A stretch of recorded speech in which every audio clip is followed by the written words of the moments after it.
Little girl. I'm trying to get this rock. Oh, girl, don't be playing with my rocks. Go put it back in my plant. Let her put it back. Let her put it back. Give it back to her. Baby, no. Little girl. You have to put it back. Okay, come on. Okay. Come on. Wow. Don't touch. Don't touch. I hear you wowing. Don't touch. Yeah, don't touch. They're not the fake. Come on, baby. Y'all going back upstairs. Mom, you're not putting it back. Little girl, put that rock back in my plant. Don't okay me. Put it back. Baby, no. You have to put it back in here. Okay? Ali. Shalom. Vinette, Grand Rising. Mom, shalom, shalom. Joy. Hey, girl. Hey. Let me just apologize ahead of time for any shenanigans that may pop off this morning here in my background. You know, the grandbabies here every weekend, and now they seeing new furniture and doodads come in. You hear them like, ooh, because they were asleep when Elijah brought them in the house last night. So now they walk through the house looking at stuff. What'd I say? Upstairs. Go. Where's Elijah? He's still asleep? Y'all snuck out the room? I'm gonna go wake your daddy up. Go on upstairs.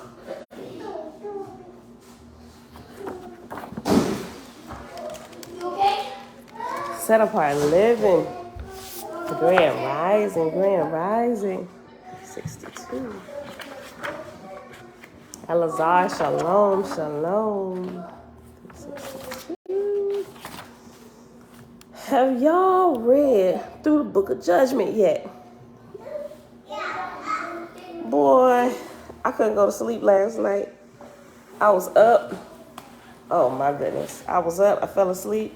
Then I got back up again and like 4 reading it till I fell asleep again. Yo, it is so good, especially like the last few chapters of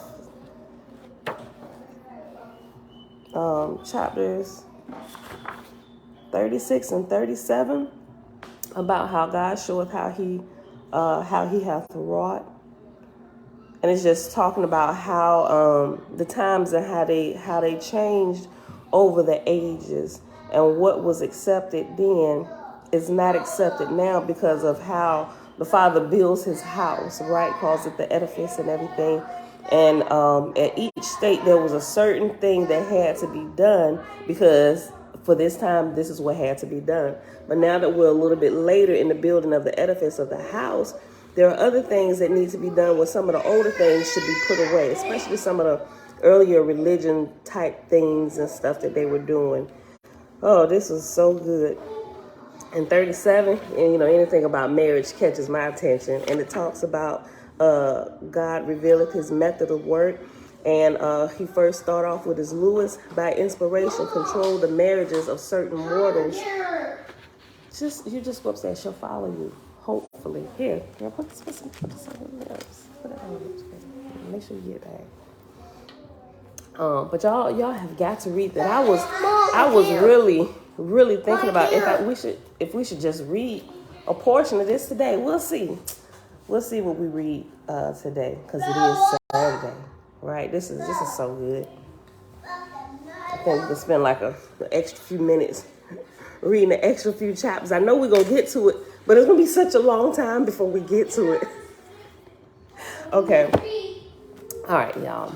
Oahspe College University, Book of Judgment. He said Book of Judgment, read only twice and never went back again. Scares me. Really? Yo, this is I love it. I love it. Like, it hits you deep down in your shanana and make you straighten up. If it don't make you straighten up, it should at least make you consider your ways. I'm just like, ooh, what? We got to get it together. I'm like, oh, if this had been taught to us while we was in Christianity, I, for one, would not have engaged in so many shenanigans and just, Jesus forgive me, going on about my business. Yes. I can't let her follow me. You just go, right? She may or may not follow behind you. That's just what 1-year-olds do. You go. I'll take care of her. Little girl, If you're going to be down here, you better not touch nothing. All right, y'all. So happy. Anita, shalom, shalom. So happy Saturday, beautiful people. Back, upstairs, everybody. Mom, Bella? you just want to sit down here and be quiet. Yeah, see, we tried that a few mornings, and it doesn't work out how you tell me it's going to work out. So go upstairs.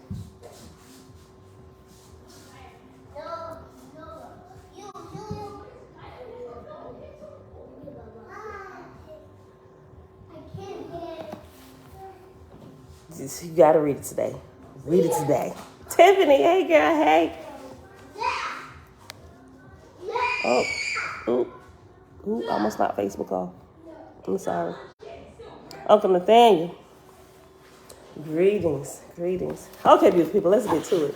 It is Saturday, July the 30th, 2022, day 172 of year 4 of reading through the books of the law and the prophets, and of the 4-year consecutive day count, day 1190. And today we are picking up on page 362 in the book of Wars Against Jehovah, found in the Oahspe. Yeah, that's it. Let's just get started. Father, we thank you for another day. We just thank you for the wherewithal and the curiosity just to keep searching for the truth. And we thank you that we find it and that we can test it, and then we can apply the good things to our lives. All right, that's it. That's it. I try to keep my prayers nice and sweet, right? Yes, baby. Don't mess with it. Go upstairs. Go see if Daddy woke. Daddy?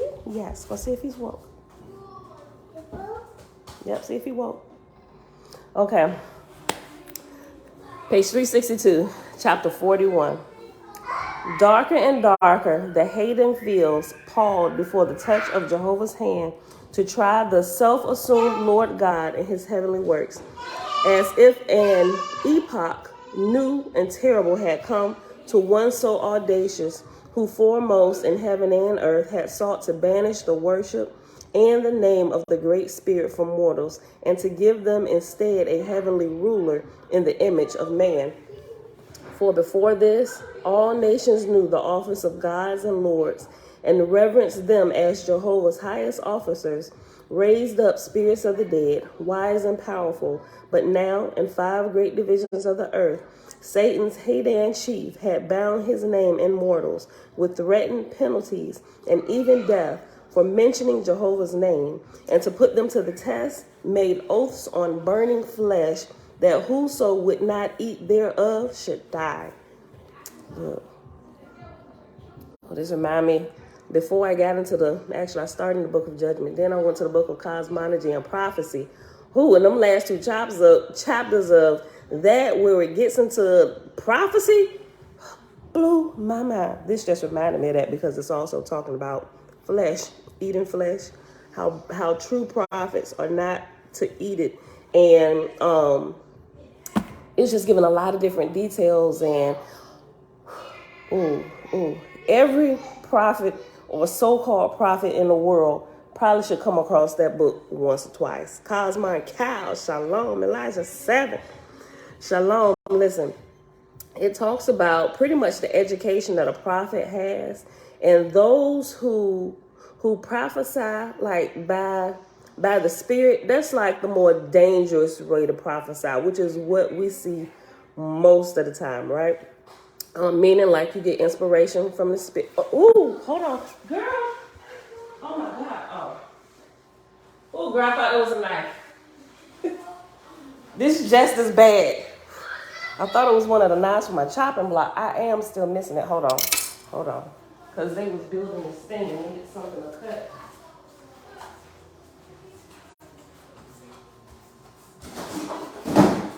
Girl. What do you do with that knife?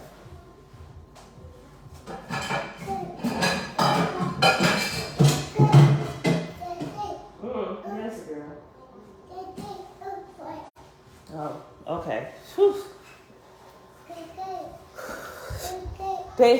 Instead of finding scissors, They pulled one of the knives from my Ninja Ginsu knife block, and they used it to cut the little things off the package they was building.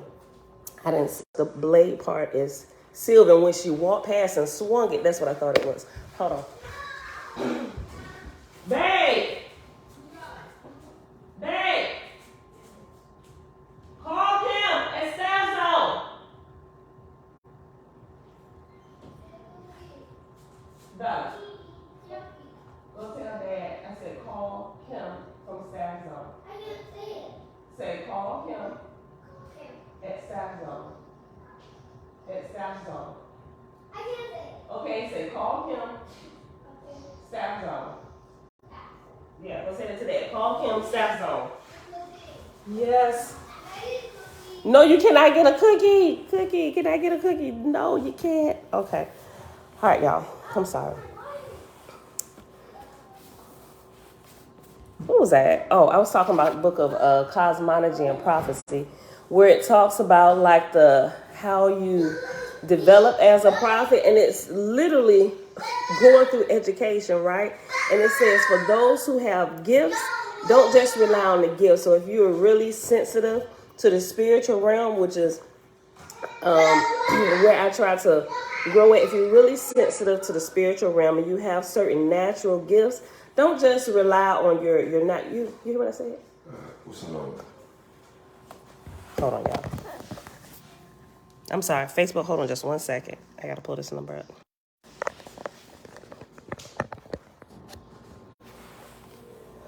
But not to rely on that, because sometimes it's possible that an evil spirit could talk to you. And if you don't know how to decipher between the two, you might get off somewhere, right? So I was like, yeah, that's good. Well, yeah.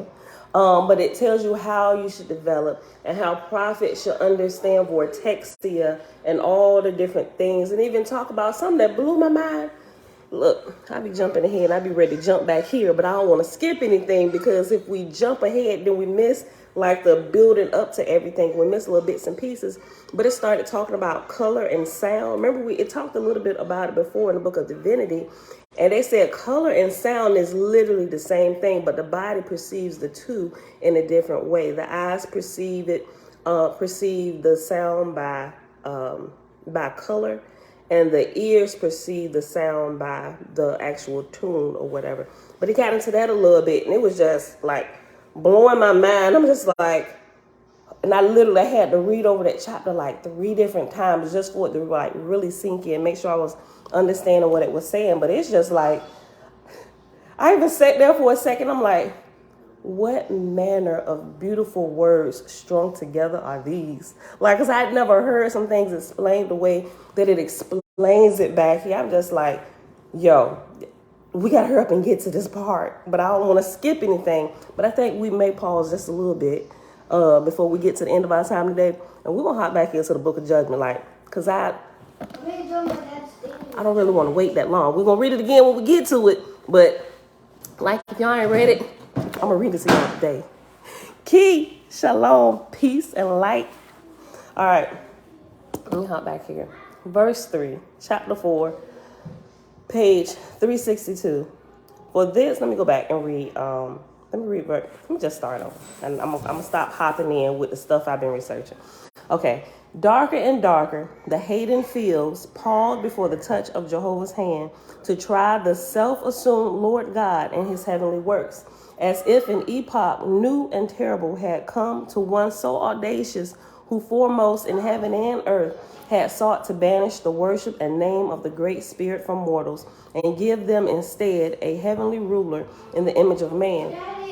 For before this, all nations knew the office of gods and lords and reverenced them as Jehovah's high officers, raised up spirits of the dead, wise and powerful. Hold on. Y'all got my headphones? My big Sony ones. Are those mine or those your mama's?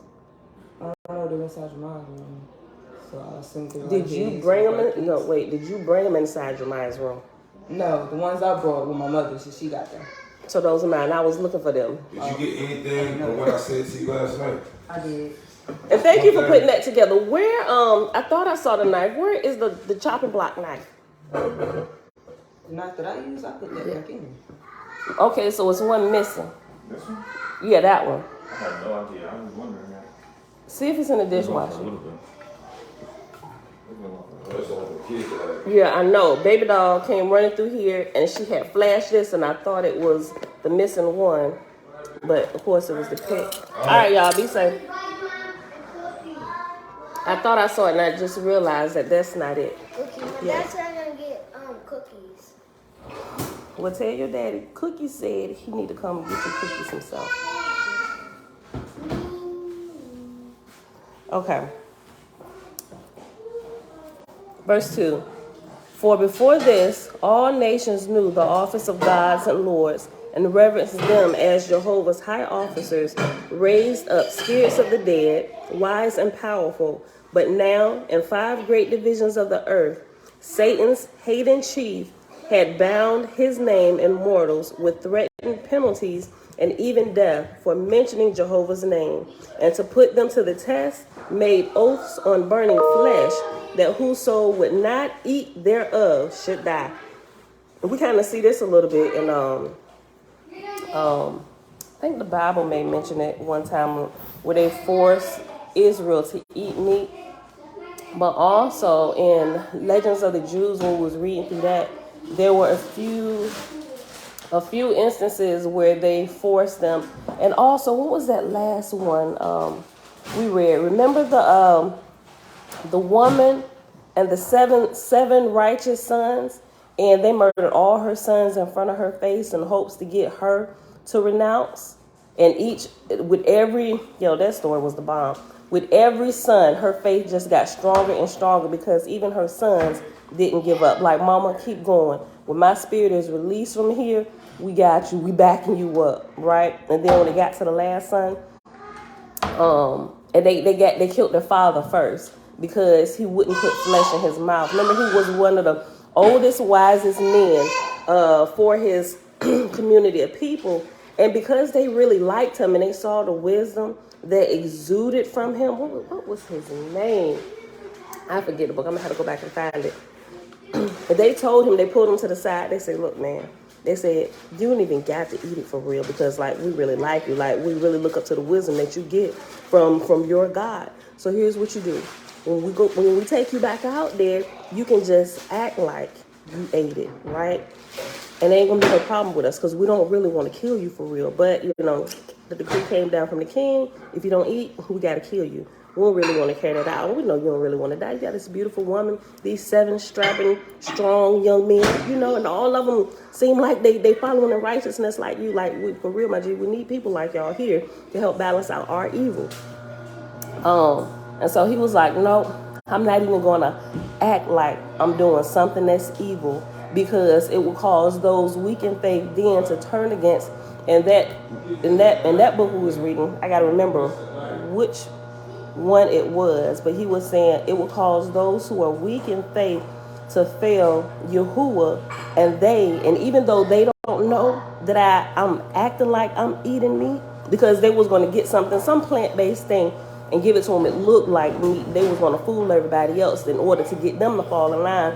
He said, I'm not even going to trick them. He said, because I'm going to be held accountable for causing them to stumble when I was acting like it. And then I wouldn't even be able to live with myself knowing that I didn't eat it, but I acted like it to be in cahoots with you to make them eat it. And now they literally just damn their own souls. He said, so I'm not going to do it. He said, so go ahead and take me to the slaughter. I'm going to die with my dignity and my faith in my creator. I'm just like, boy, and from the father, they murdered the father, murdered all the sons, and the last son, I love the way the last son did it. He's like, you know what? Call the king. Tell the king I want an audience with him, right? He was acting like he wasn't about to give his life, but he wanted to make sure that the king was right there in front of his face with all his subjects. And by this time, the king was like, oh, all we had to do was murder. We had to murder all 6 of them. We didn't really want to do it, but, we put down this decree, so everybody come on to see, look at what diligence will get you. Somewhere down the line, somebody not righteous enough gonna give in, and we're gonna get everybody. Had everybody join. Mama right there. Mama knew. And she had even thought, like, even if my son gives in, I'm not. That's just how strong she was, just as strong as her husband was, because you didn't see one without the other. They rode in faith together. And so when they got there, he just kind of recapped the story about the threats and what they did to the father, and it would be wise of him, according to the king's decree, to give in so that I could live and that my poor mother doesn't have to die. But then he got into it. He said, but let it be known unto you that just like you murdered them, you will have to murder me too, right? And I was just like, yo, God.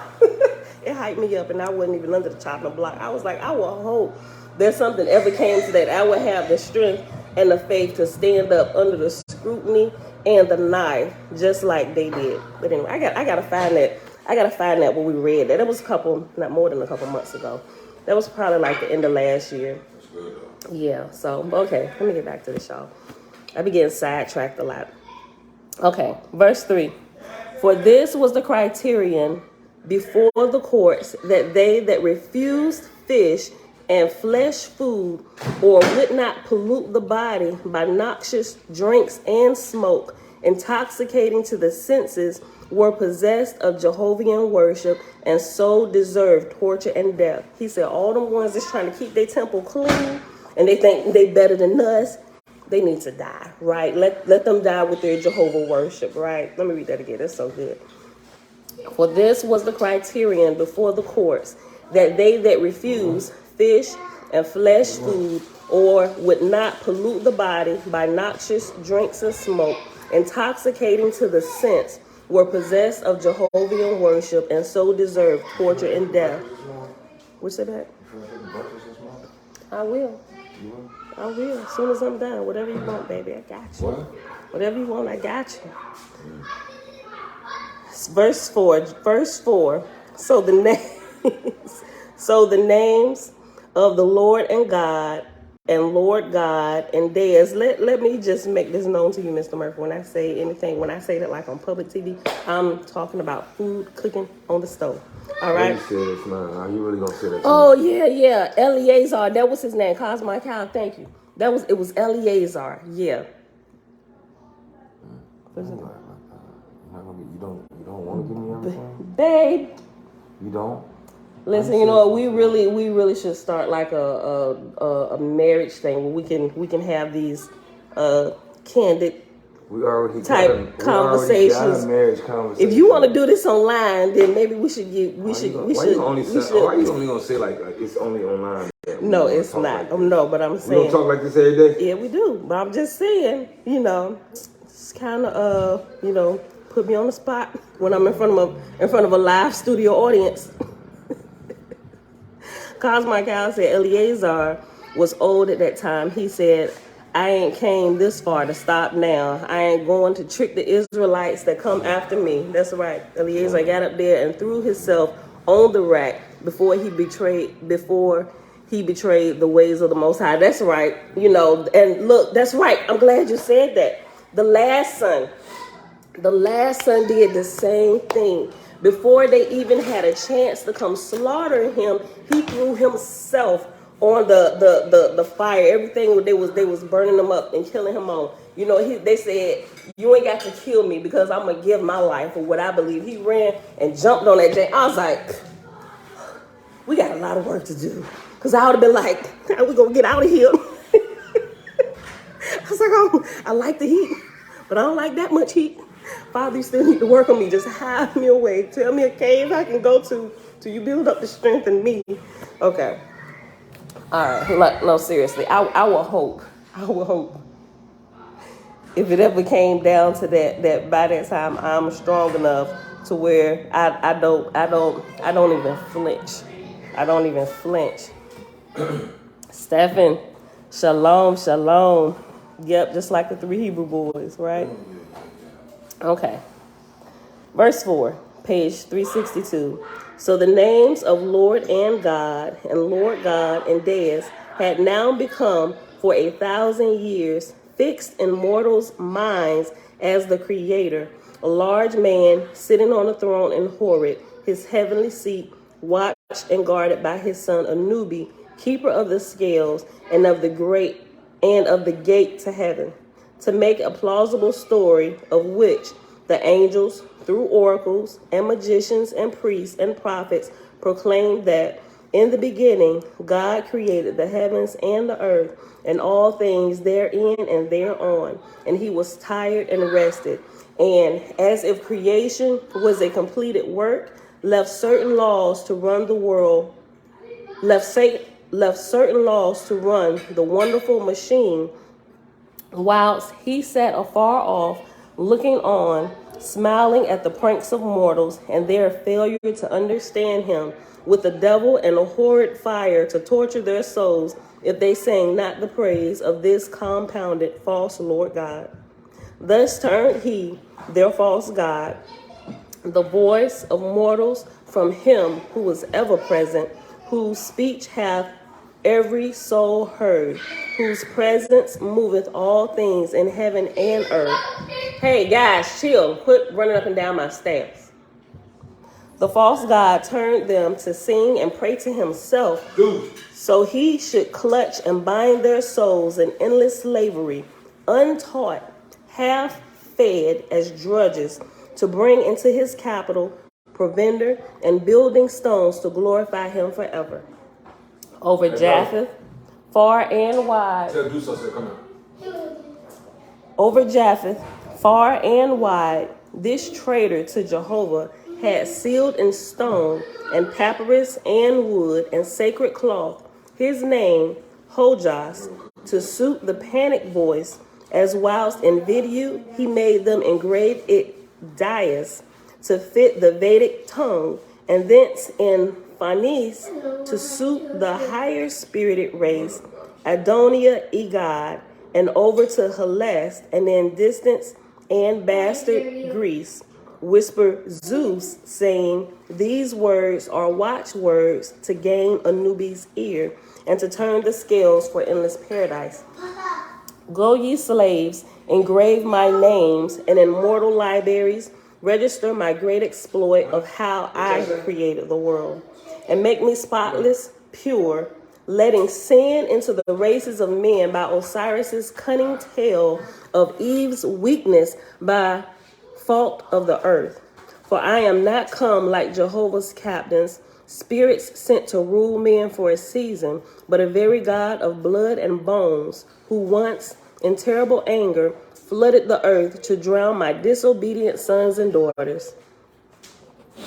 Boy, I bet they would not have realized at this time how far these stories would carry on into the future, right? Like, we're still dealing with correcting these shenanigans now. So much so that people don't even believe it. Don't even believe that we might have inherited a lie. Make ye them to tremble and draw long breath when my name is spoken, or mine own soul I will hurl heaven and earth into endless chaos. Pressing downward, Ga came, slowly and surely. The very motion spake as a million tongues, serious, awful. For many on every side of the host of Anusahaj were deserting him, as one in a small way may see on a sinking ship how the expert swimmers with strong arms leap into the water boldly and swim for the far-off shore, whilst the helpless in frantic rage cluster fast upon the distracted officers, blocking them from doing good. So began the tumult in the fast-descending plateau, horrid, which was increased 100-fold by the flood of Juhas, cast upon Deus's kingdom by his own traitorous false gods. This is good, because what we was just talking about, the last son just running and jumping in the fire, you know, he would be considered one of those strong expert swimmers. Let me just read this whole verse again. Pressing downward, Ga came, slowly and surely. The very motion spake as a million tongues, serious, awful. For many on every side of the host of Anusahaj were deserting him, as one in a small way may see on a sinking ship how the expert swimmers with strong arms leap into the water boldly and swim for the far-off shore, whilst the helpless, in frantic rage, cluster fast upon the distracted officers, blocking them from doing good. So began the tumult and fast descending plateau, horrid, which was increased 100-fold by the flood of Juhas cast upon Deus's kingdom by his own traitorous false gods. Remember yesterday, right before we ended, Ahura was sent by Jehovah. Remember, Ahura has changed his ways. He's back on the path of righteousness, trying to clean up his messes, right? And so because Anusahaj was under him, Jehovah thought no one would be better to kind of convince him than his own once false Lord, who is now righteous. So Ahura came to him. He said, listen, my brother, look. He just gave him a quick rundown. He said, I'm here to help if you want it. You ain't got to go this way. And he was like, no, we got it. We got it, homie. Even while his kingdom was being flooded with hundreds of thousands of millions of Druhas, he's standing there lying to Ahura saying, no, we got it. It's under control. We got it.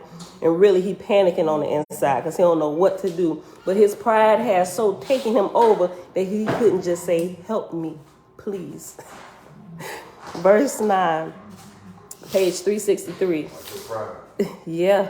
Deus's generals and captains first tried music to hold the 40,000 million to peace and order, but the Essenars themselves took fright, and by the million fled, flying down to the earth to Osiris, or Taan's, or Sudga's kingdom, and overflooding mortals with ghostly revelries.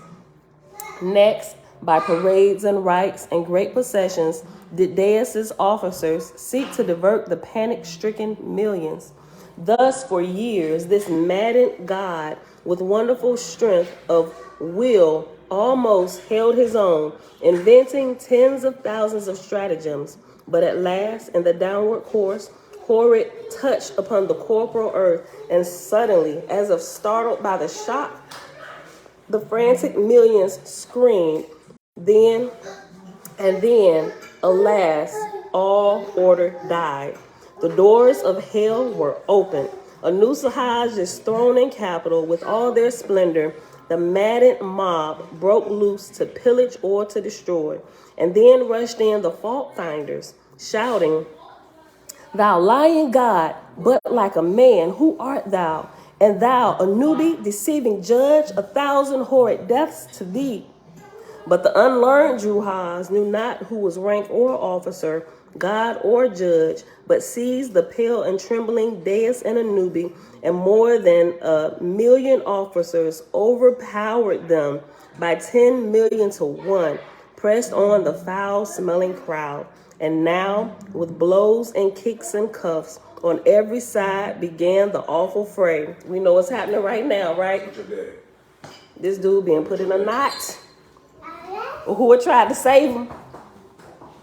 And now, with blows and kicks and cuffs on every side began the awful fray, till stretched as wide as the earth, the countless millions were plunged into hell, whereupon to right and left was now an unceasing combat, and all the hosts of the Lord God were sworn for vengeance against anyone they came against. Then came the torturers, casting into the hell's most offensive smells and suffocating gases, crammed in the nose and mouth of their victims. No more were the Lord God and Anubi seen, but swallowed up in measureless darkness, where every soul sought nothing good, but labored hard to give unto others excruciating tortures for vengeance' sake. She's so obedient. She wasn't going to do what she said and just come back and do what she was doing. Look, come back on. Listen. Where did it? That was the end of chapter 41, y'all. Yeah. 42, listen. Wow. Being a parent and having our grandchildren present. Hey, don't. What I'm reading through here in Oahspe is really making a whole lot more sense, right? You know how, okay, so it talks about, okay, let's, for example, the guardian angels, right?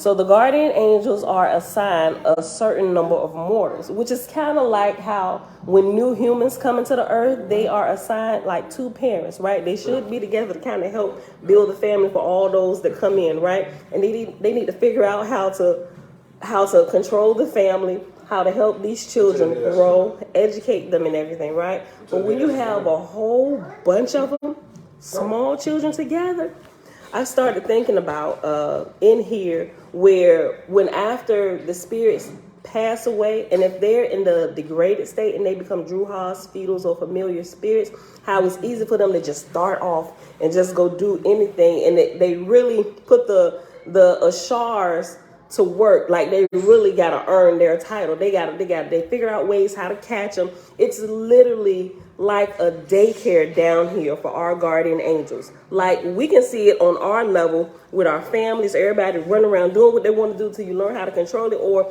if you ever spent time working in daycare or know somebody that does and listen to their stories, it's the same thing. We're experiencing the same crap. We're trying to get all these souls under control on every level. Here in the flesh, in the corporal realm, and when they get out of the spirit. If they hadn't gotten it under control before they were born into the spiritual realm, right?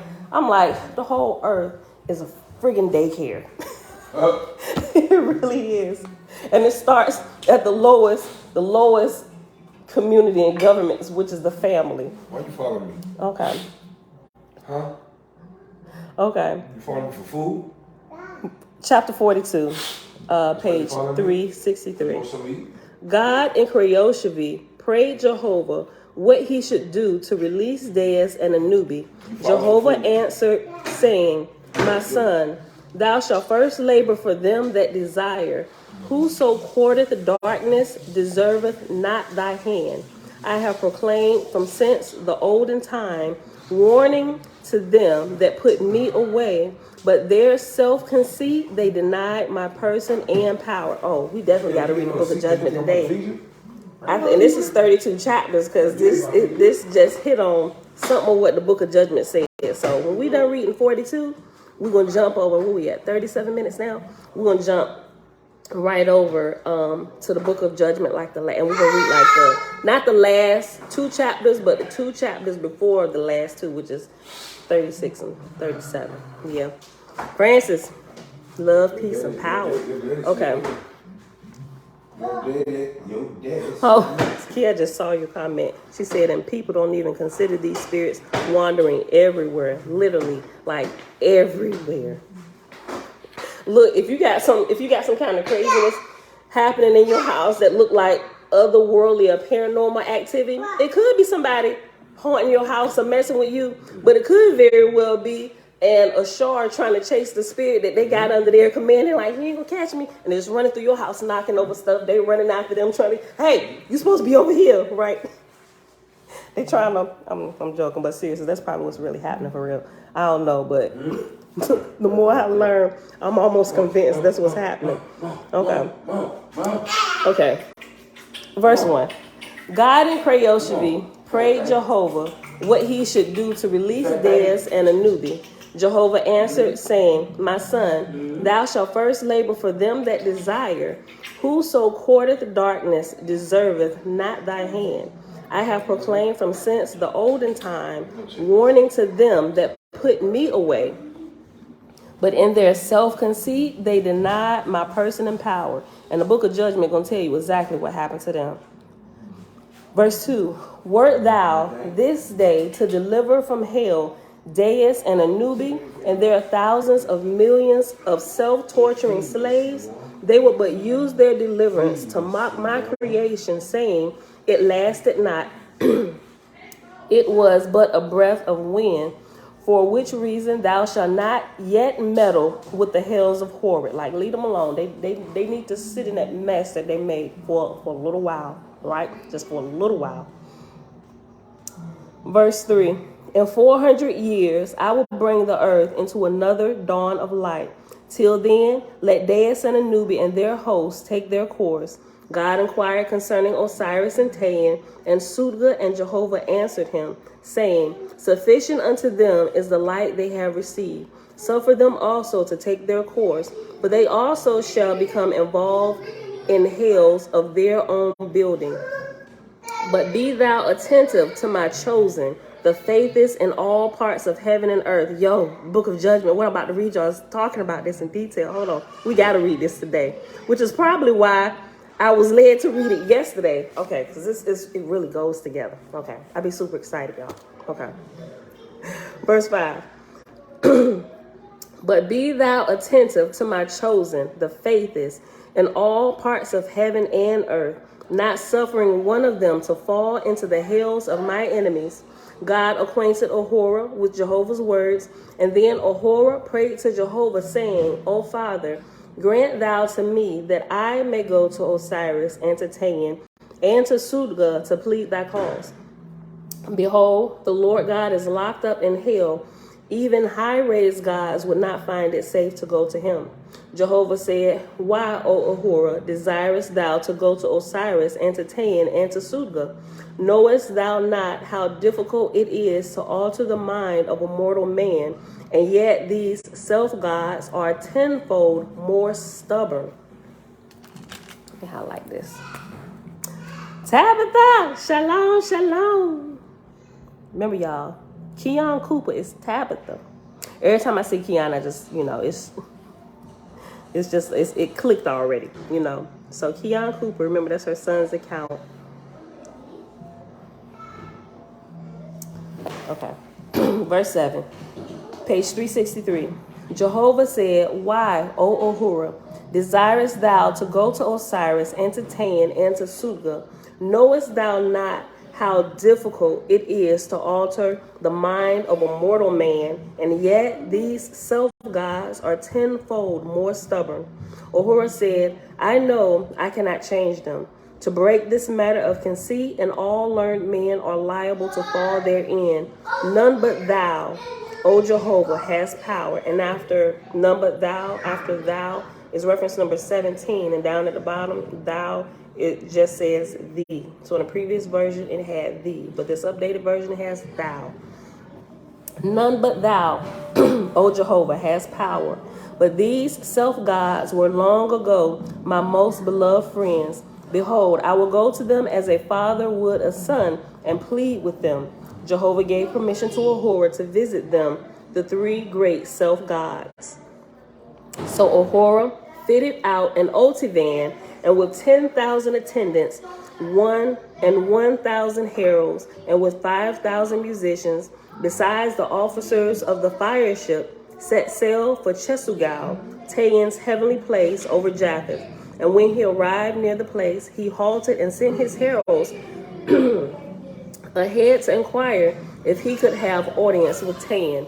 Tayan received the heralds cordially, and being informed of their object, sent back this word: Tayan, the Most High ruler of heaven and earth, sendeth greeting to Ahura, commanding his presence, but forbidding Ahura and his host from speaking to any soul in Chesugal save himself, Tayan.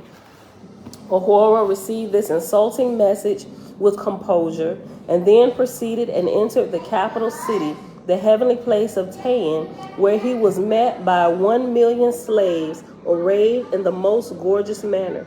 These conducted him and his attendants to the arena, where Ahura was received by the marshals, who bore him to the throne, leaving the attendants in the arena. Hey, guys, calm down. And whose TV is that? Is that Elijah's TV? Is he woke? Ask him to turn it down a little bit.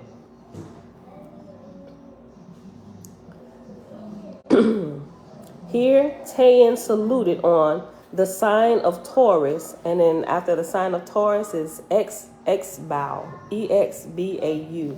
And Ahura answered in the sign friendship, Aries. Verse 12, Tayan signaled privacy, and so all others fell back, leaving Ahura and Tayan alone.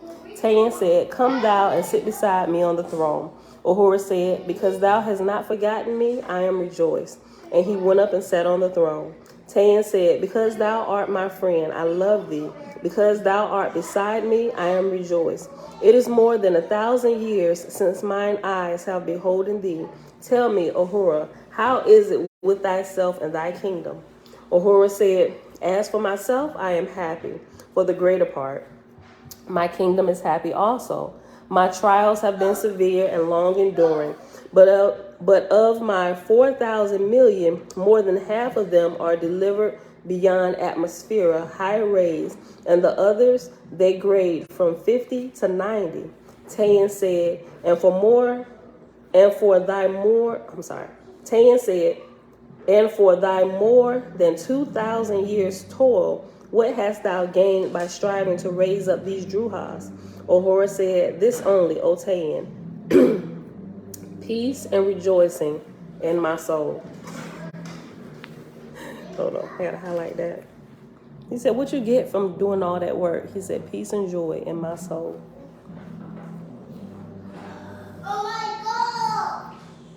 I bet he wasn't expecting that.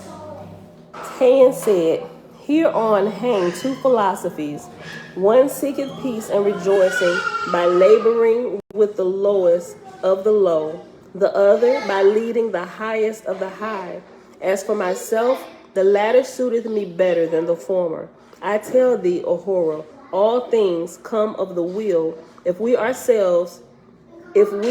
ourselves,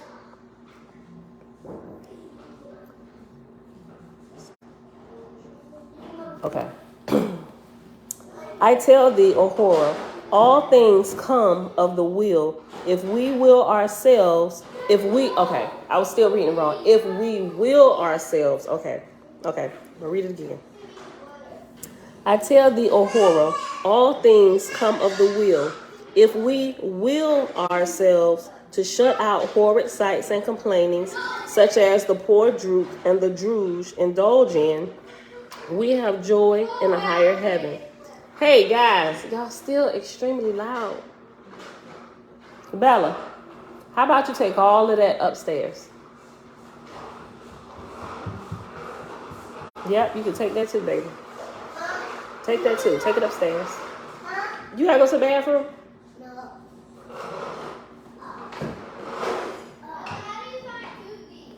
Okay.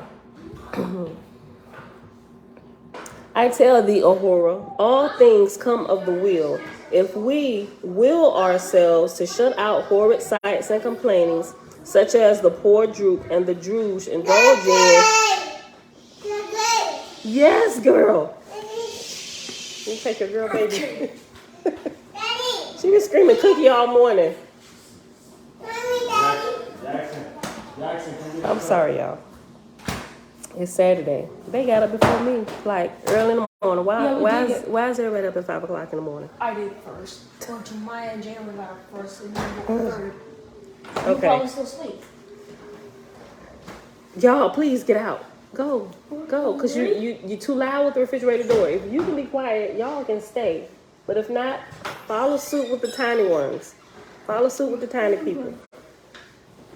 Say, fix yourself something, okay? You can get something.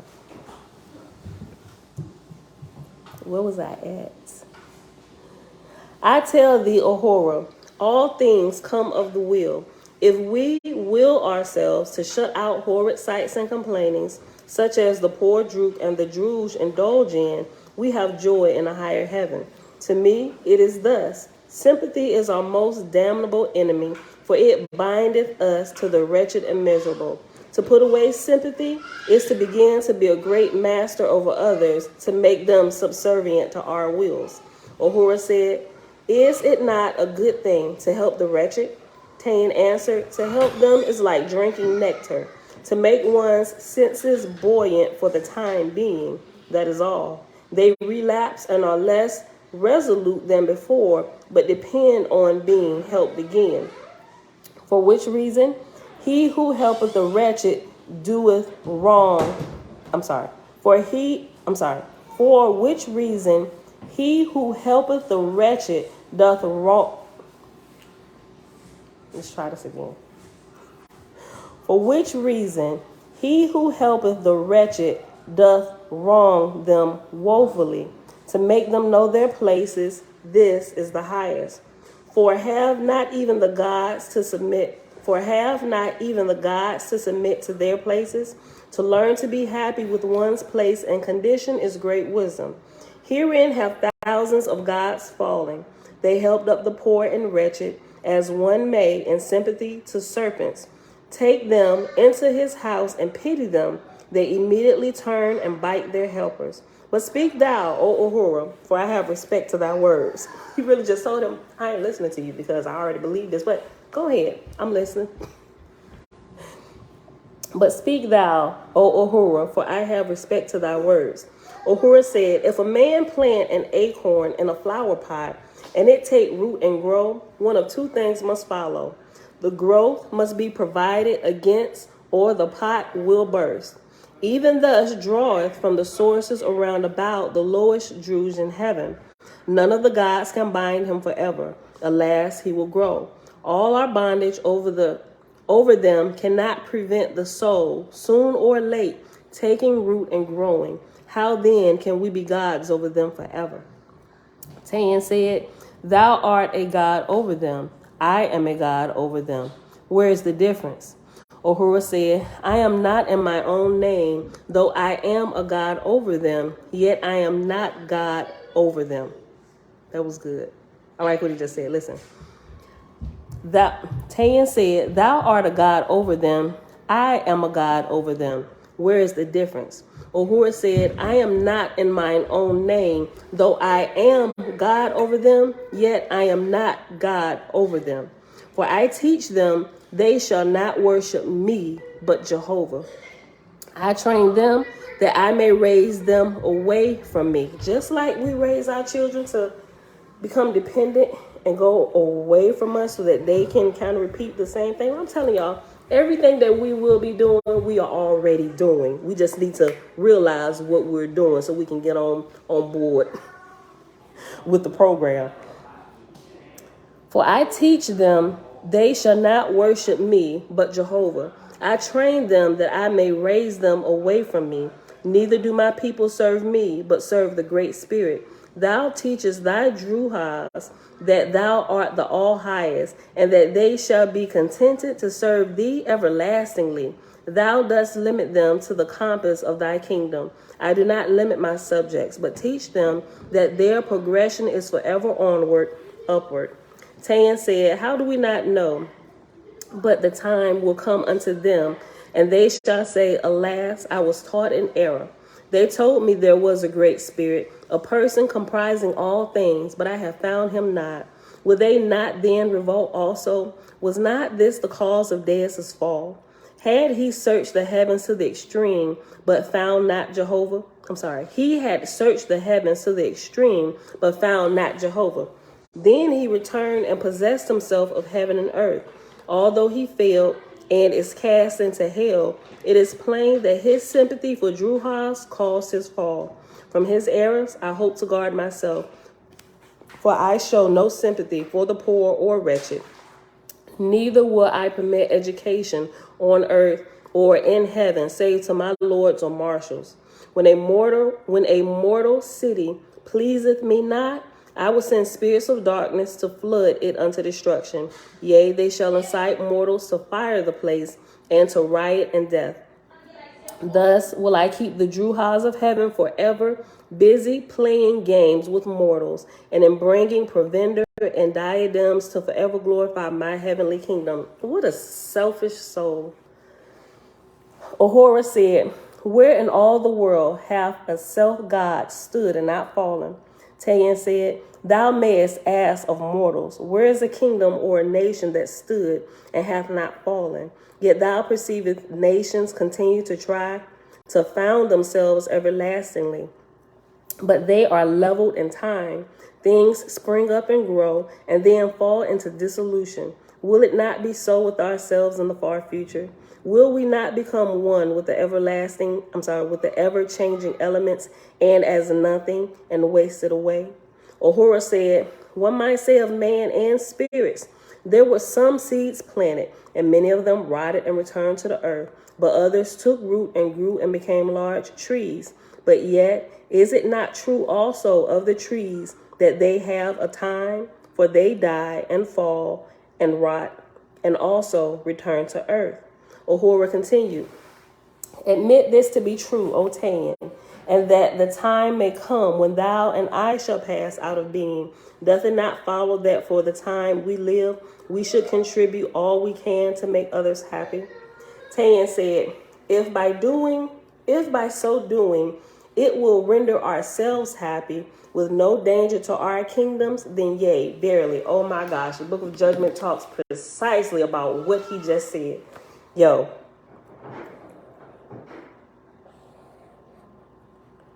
Tayan said, verse 24, page 364.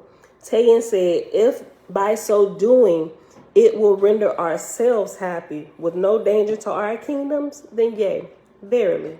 For which reason we are not forced back after all the position that we shall labor for our own happiness without regard to others. One man delighteth in art, another in philosophy, another in helping the poor and wretched, and another in eating and drinking, and another in ruling over others. Shall not they all have enjoyment in the way of their desires? Shalt thou say to him that delighteth in eating and drinking, stop thou, come and delight thyself, helping the wretched?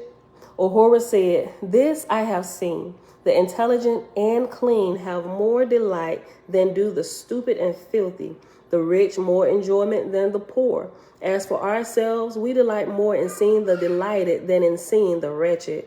More do we delight to see a child smile than to hear it cry.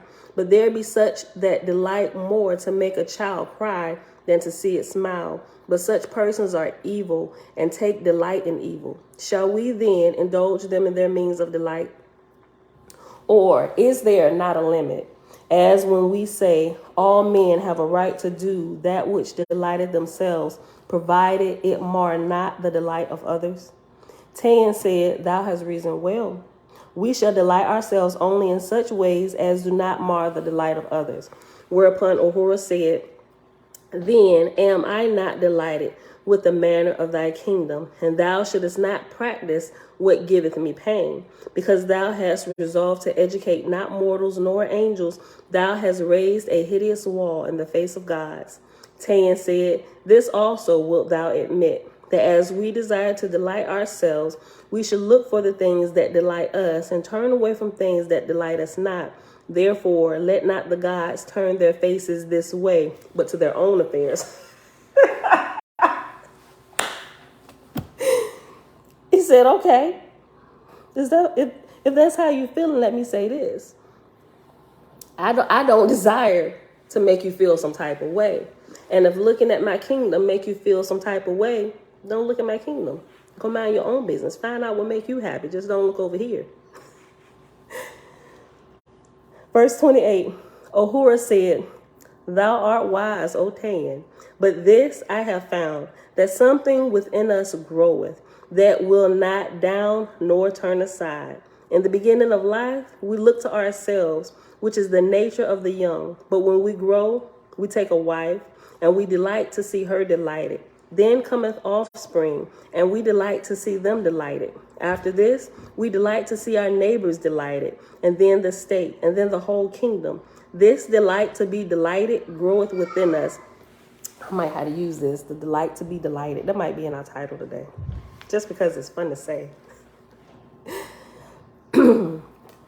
This delight to be delighted groweth within us, and when we become gods, we delight no longer in the delight of a few only, but we expand unto many kingdoms. As for myself, I first delighted in the delight of Var Pishanaha, but now I delight to see other gods and other kingdoms delighted. For that I have come to thee.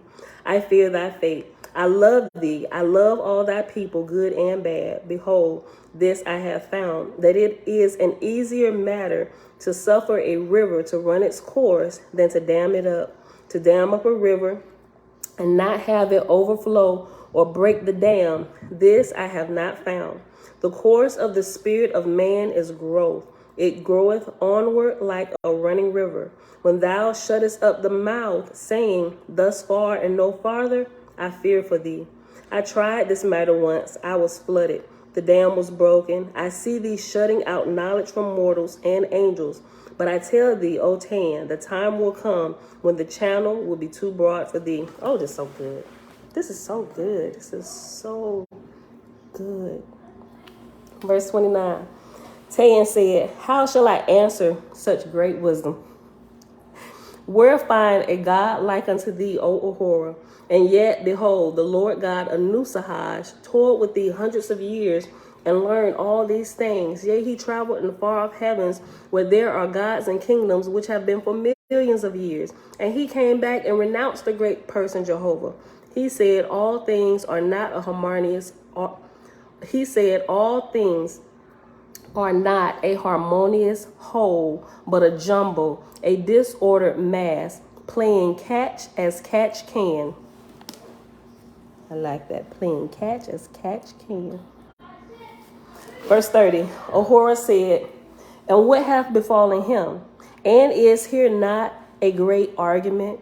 For we behold in all times and conditions and places in heaven and on earth, wherever people assume doctrines like unto this, and they begin to go down into hell. They flourish a little while, but only as a summer plant to yield to the winter's blast. For this have I seen for a long time coming against these heavens, even thine, that as darkness crushed dayest, so will thy heavenly dominions soon or late fall, and in the shock and fray thou wilt suffer a fate like unto Deus. Tayan said, for thy wise words, O Ahura, I am thy servant. I will consider thy argument and remember thee with love.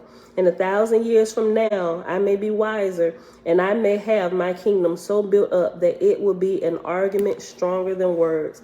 Hereupon the two gods brought their argument to a close, and Tayan signaled his vice gods and marshals, and they came. And when Ahura and Tayan had saluted each other, Ahura was conducted away from the place of the throne, and after that, beyond the capital.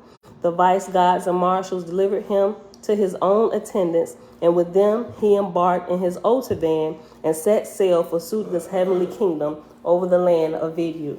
Bro, that was good. But we're gonna pause. Look, we at it's Saturday though.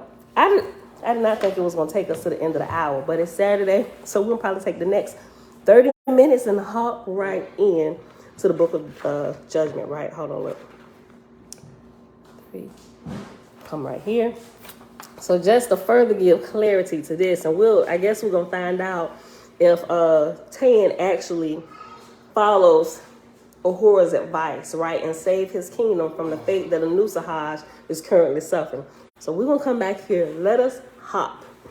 Now, I don't ever recommend starting at the end of a book, but because I did last night and I was going through it, and then all of this, it just caught my attention. First, in chapter 35, something popped up about the Sabbath. And of course, I can't let that go by without reading and going back and reading a little bit further just to make sure I understand it. So I highlighted this portion about the Sabbath, right? Which it makes a whole lot of sense, right? Let me just read it. Chapter 35, where it was going through giving up a different, it's kind of like giving an updated. Okay, so you remember how earlier in the video I told you where there were different things that were okay for different ages? Okay, so in chapter 35, it's telling you about some of these things that have now been outdated, and the Creator, Jehovah, has rendered judgment against these particular things that people were still doing that he don't want them doing anymore, right? So, so like verse 7 of chapter 35 says, judgment is rendered against the laws and governments of man in all cases where they prevent the liberty and choice of man to his avocation and knowledge. So at this time period, page 696, I'm sorry, y'all. I hopped to page 696, which is where chapter 36 of the book of Judgment starts. So we're going to read 696.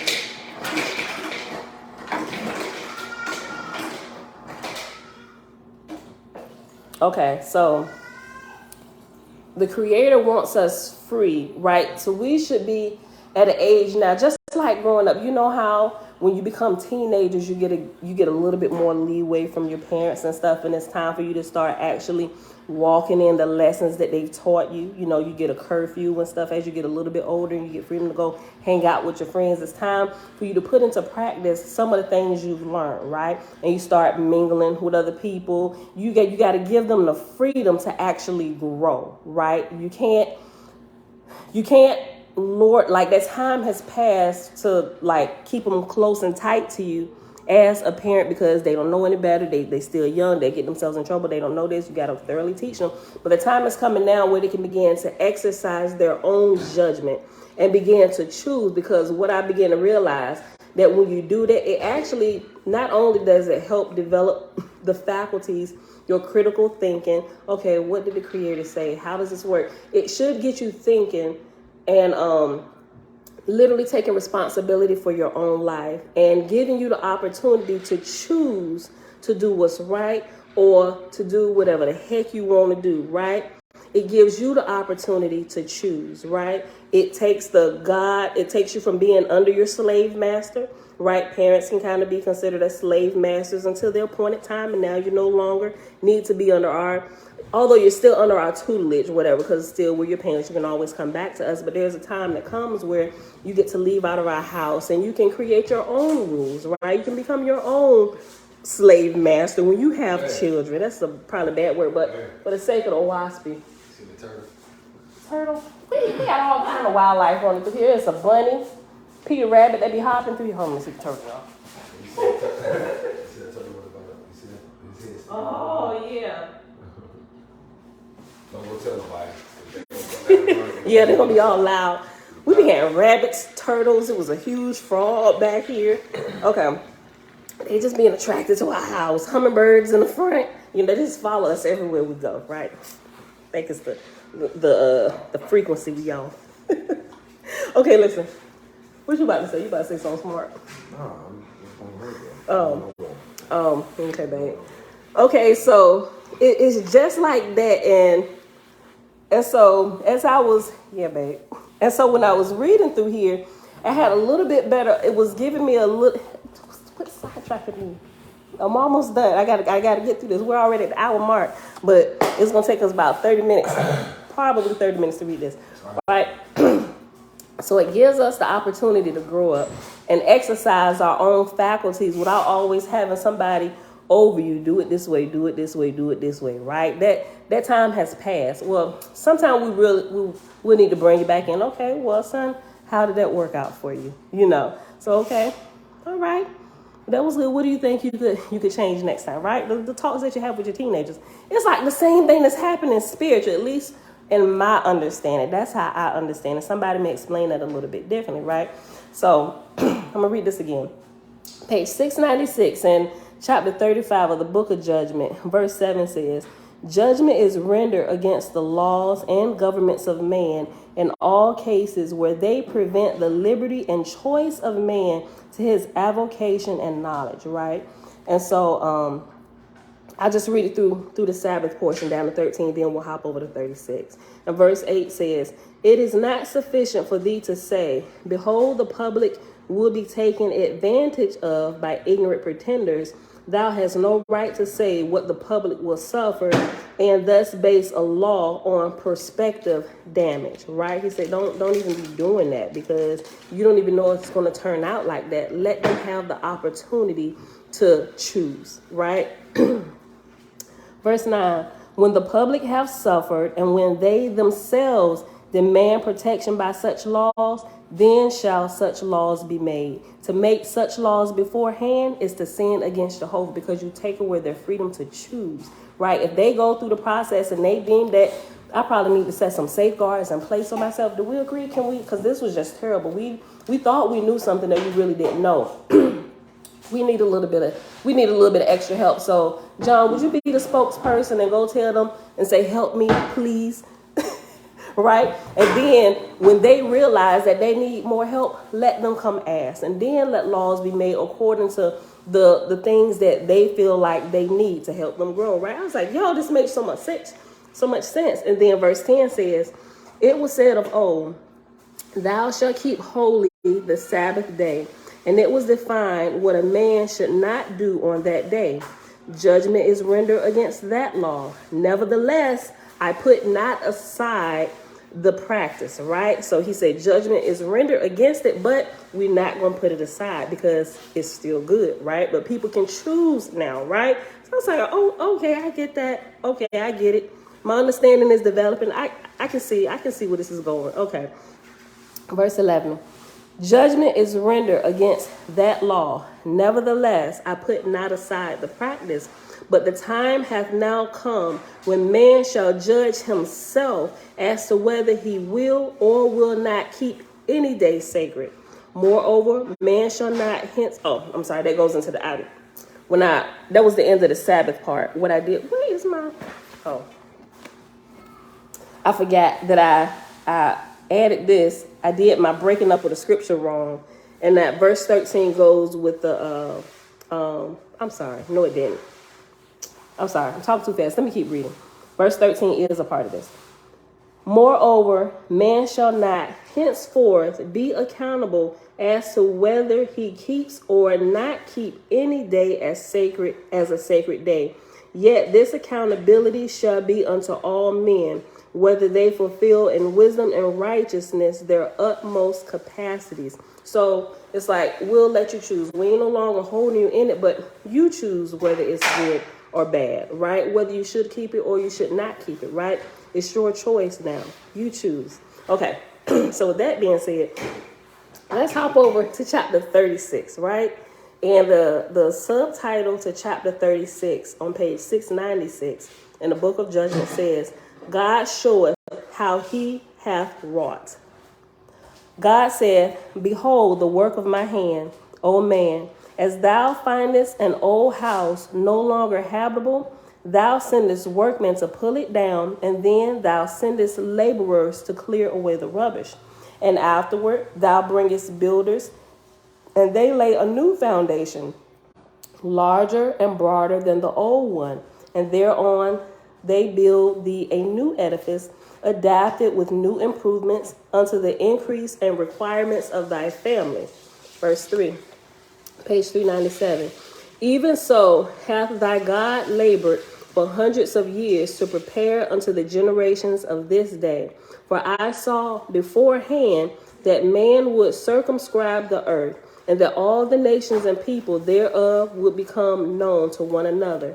And I beheld also that in the coming time, which is now at hand, the old edifices of doctrines and creeds and religions, as of the Brahmins, Buddhists, Jews, Kayans, Christians, and Mohammedans, would not fulfill the requirements of man. And Christians here is spelled different. It's spelled Kriste apostrophe YANS. And now behold, O man, the wisdom of Jehovah previously. He had permitted corruptions and contradictions to creep into the sacred books of all of the said great religions, purposely and with design, so as to make easy the work of thy God. And when I saw that the coming together of nations and people would require a new religious edifice, I perceived also that the old ones must be cleared away. And behold, I, thy God, went to work systematically, inspiring man to accomplish even what man hath accomplished. I raised up scholars and infidels against these religions, inspiring them to attack the corruptions and contradictions in the sacred books of all these people. And in the same time, I sent infidels against the Jewish Bible. I sent infidels against the Hindu Bibles, and against the doctrines of Brahma and Buddha and Kayu, and against the Christians and Mohammedans. And I made the beginning of the work of these infidels and scholars to correspond with the discovery of Gautama by Colombo, and I kept them at their work for 300 years, which was up to the time of the establishment of the Republic of Gautama. Remember, Gautama is America, right? Which I, thy God, provided to be untrammeled by an established religion. After my workmen, the scholars and infidels, had thus undermined the old edifice, behold, I sent laborers under the name of merchants and traders to commence clearing away the rubbish. And because of their desires and money getting, they considered not the religious edifice of any people, and they provided comity relations whither they went. For 100 years, these, my laborers, have been at their work, stripping off and clearing away the prejudice of nations and peoples against one another. Verse 15. And actually verse 12, 13, and 14, I got it highlighted. It goes with verse 1, right? Where it says in verse 1, God said, behold the work of my hand, O man, as thou findest an old house no longer habitable, thou sendest workmen to pull it down, and then thou sendest laborers to clear away the rubbish. And this is exactly what 12, 13, and 14 is talking about when they came and they started attacking the different religions and things like that, which is we are still kind of doing today, right? Just we breaking up all the fallow ground, calling out the contradictions and just different things and making people think, right? Just breaking it up and clearing away the rubbish, right? So we can walk on a clear path. Verse 15. And then, behold, I came with my builders, right? Because you can't build a house. You can't build a house on top of an old ragged house, right? Just think about it in real life. If you're coming to build a new house, a new structure, if the old one it can't be remodeled, you can't gut it and start. The foundation is probably bad. Tear up everything. Tear the whole building down. Dig up the foundation. Let's prepare the ground again to build a new, stronger edifice, right? The old one was good for nothing but the fire. That's why we tore it down, everything, right? Verse 15, and then behold, I came with my builders, and I prepared a new foundation, broader and wider and firmer, for an edifice adapted to all nations and people in the world. First, I sent my miracle workers forth into every quarter, saying unto them, whatsoever was done by the ancient gods and saviors, do ye even so and greater. Okay, and so after workers is reference letter F, and the references for this chapter is on page 700. And F says, I find this term is used in reference to those who are also called suis or mediums. A suis is not only a miracle worker, but one who is clairvoyant and clairaudient, right? Clairvoyant, you can see. Clairaudient, you can hear, right? Spiritualists have made the word medium to apply to all these characteristics. A man may attain to the magnetic state, that is, a condition where the spiritual man transcends above the corporeal senses, and yet be neither a miracle worker nor a medium between angels and mortals. Andrew J. Davis wrote books in the magnetic state, yet he was not a miracle worker, nor perhaps ever attained to intelligent communion with angels. The writings of those in the magnetic state are as if from earth looking upward and are vague and indefinite. Writings from miracle workers are as if from heaven looking downward and are definite and to some purpose. A great proportion of the so-called spirit communications are not from angels, but from the medium's own spirit wholly. Are we not then, after all, obliged to judge all writings and speeches according to their merit and without any regard as to whence or how they came? 1882 edition, right? And a lot of people, even with this book, with Oahspe, a lot of people, they're looking, it says, are we not then, after all, obliged to judge all writings and speeches according to their merit and without any regard as to whence or how they came? Instead of judging what we're reading in Oahspe and testing the principles, people are attacking how it came. You're okay with going to somebody's church and getting a word from the Lord through prophecy, but you're not okay with the same exact thing, the same thing that they did in church, he did here, right? But it's automatic writing. Whether you speak it or writing, you call it different things. You're okay with that, but you're not okay with this. You're okay with that, and you don't even question them. You don't even question them if what Lord God is speaking. You don't ask if it's the Creator. It's probably their own spirit speaking to them, and you're okay with that. But here, you come here and you actually have things of merit that you can test and like hold it against like real scrutiny in religion or whatever. And it's by far from anything I've ever seen in my life up until this day. Everything in here, right? You can, well, if you understand how you can test things and you can prove and see if it's true or if the words actually have merit.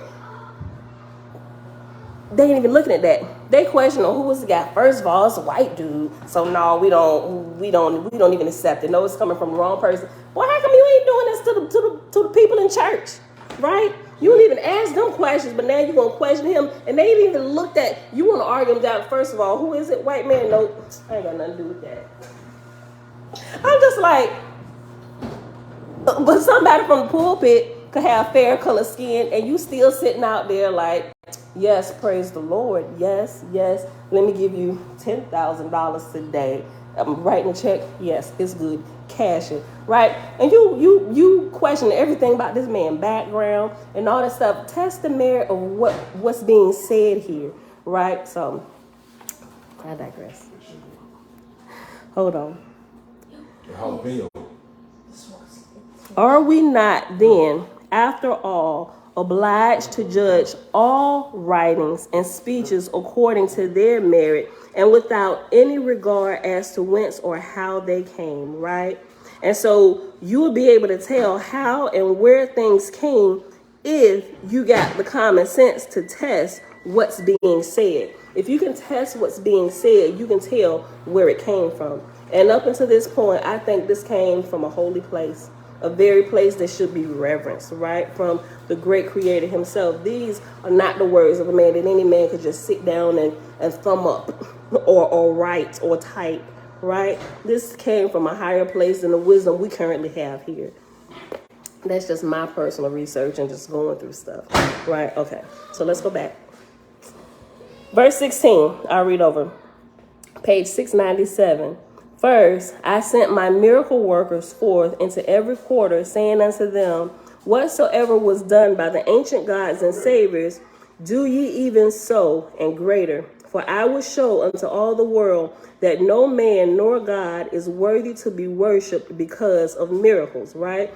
And so clearly they didn't get that memo in the church because everybody worshiping Jesus because of his miracles, right? He gave us some fishes and loaves. So... Verse 17, and they went forth at my command, and my angels went with them doing wonders. They healed the sick by the laying on of hands. They restored the blind to sight and made the deaf to hear and brought the supposed dead to life. They have caused writing to come on stone tablets and on paper and in the light of day by unseen hands. They have caused preponderous bodies without mortal contact to move and to beat time to music. I've seen, okay, so you see this a lot, like overseas, right? People, and they fool the foolish, right? And they fool the foolish because there's just a certain level of education to understand that you understand that you could, you can even make dead bodies do, right? And they got that down, fooling people left and right. Shayla, great rising. Listen, verse 19, page 697. They have caused writing to come on stone tablets and on paper in the light of day by unseen hands. They have caused ponderous bodies without mortal contact to move and to beat time to music. A child hath lifted 8 full-grown men with her little finger. They have passed full-blown flowers and plants through boards and tables, unbruised and uninjured, and yet there was neither hole nor opening in the boards or tables. And that's being able to sargus. So just like you can sargus your body and walk through walls like Jesus did, you can do the same thing with objects and pass them through solid boards. It's that sargusing things. They have passed full-blown flowers and plants through boards and tables, unbruised and uninjured, and yet there was neither hole nor opening in the boards and tables. They have made stars of light that spake with audible voices. They have made pillars of fire by night and pillars of cloud by day. They have caused the spirits of the dead to appear as if in flesh and blood.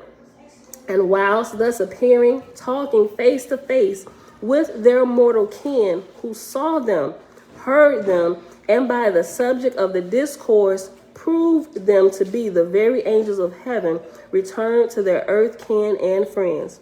For the time of one generation, thy God hath thus kept open the gates of heaven, working through mortals by the angels of heaven. So after kept open the gates of heaven, after heaven, there's reference letter G.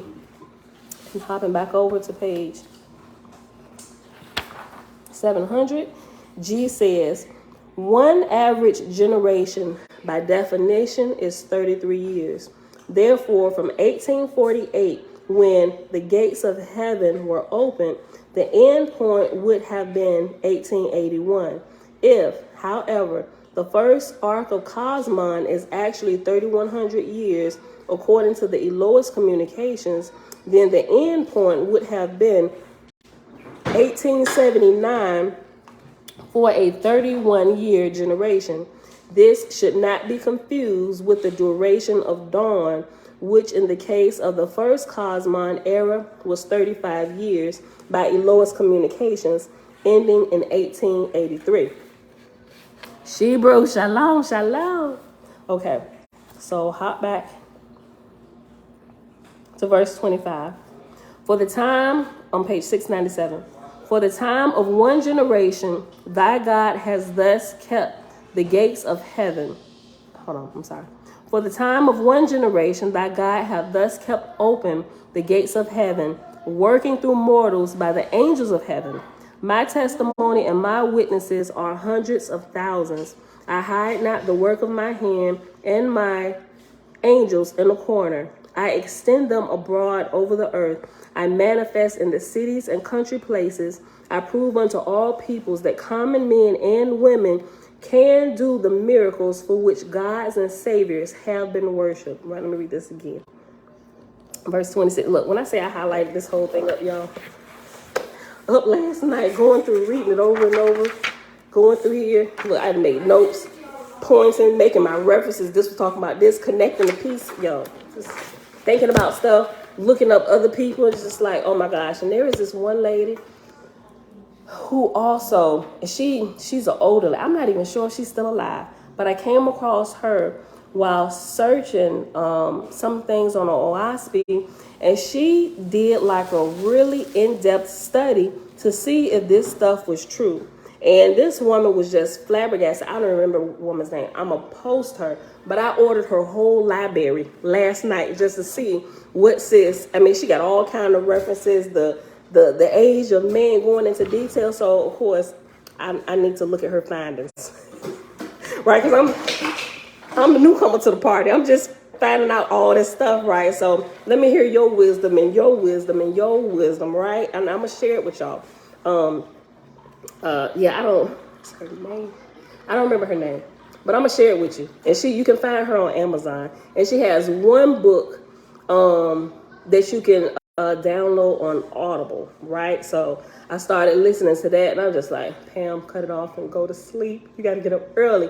When I get on the road researching, it's like sleep just leaves me. But I know I need sleep. Everybody here at the house, and I'm just like, I need my strength.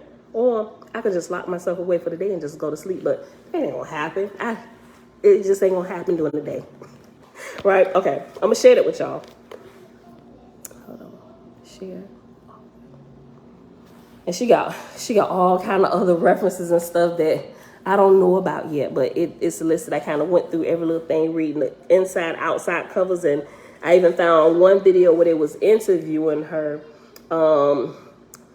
And I'm like, if they don't just shut up and let this woman talk, it's like everybody want to add their little stuff. And I felt that way because they was, I mean, granted, they were looking for information too, but I'm like, would y'all just let this lady speak and tell y'all what she's trying to tell y'all? That's okay, so we know, well, according to the Bible over here, yeah, we know, so they were doing right, but I'm just like, let her talk so I can hear this. But I'm gonna share the interview with y'all and her books, so y'all can look into it. I'm not telling y'all gotta go get it. I'm just saying I came across it, and I think it's gonna be really good, and it's gonna add to my learning. All right, so anything I think is good, I share with y'all. All right. First 26. My testimony and my witnesses are hundreds of thousands. I hide not the work of my hand and of my angels in a corner. I extend them abroad over the earth. I manifest in the cities and country places. I prove unto all peoples that common men and women can do the same miracles for which gods and saviors have been worshipped. And this is something in the book of cosmology and prophecy. It lets you know that by studying certain things in Vortexia, your education, just understanding things on how it works here on the earth, it will supersede the education you're getting now, to where people would literally probably think you're a god or something, or somebody to be worshipped. But it's not that. We all should have this information. We should all understand the atmosphere that we were put in to grow, right?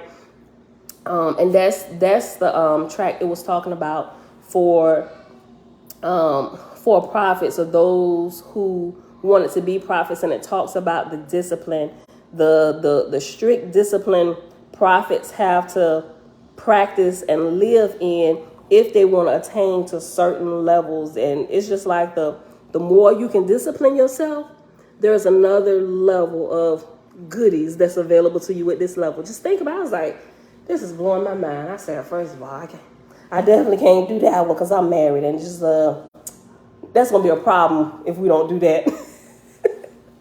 But I'm like, I so want the wisdom from that level, but I'm like, hubby, maybe we can practice that. That ain't gonna fly right now. We're too young for this particular portion. But maybe when we get a little bit older, right, and we out of our prime in life, maybe we can probably attain to this level together, right? Let's learn together. So maybe one day we can reach that.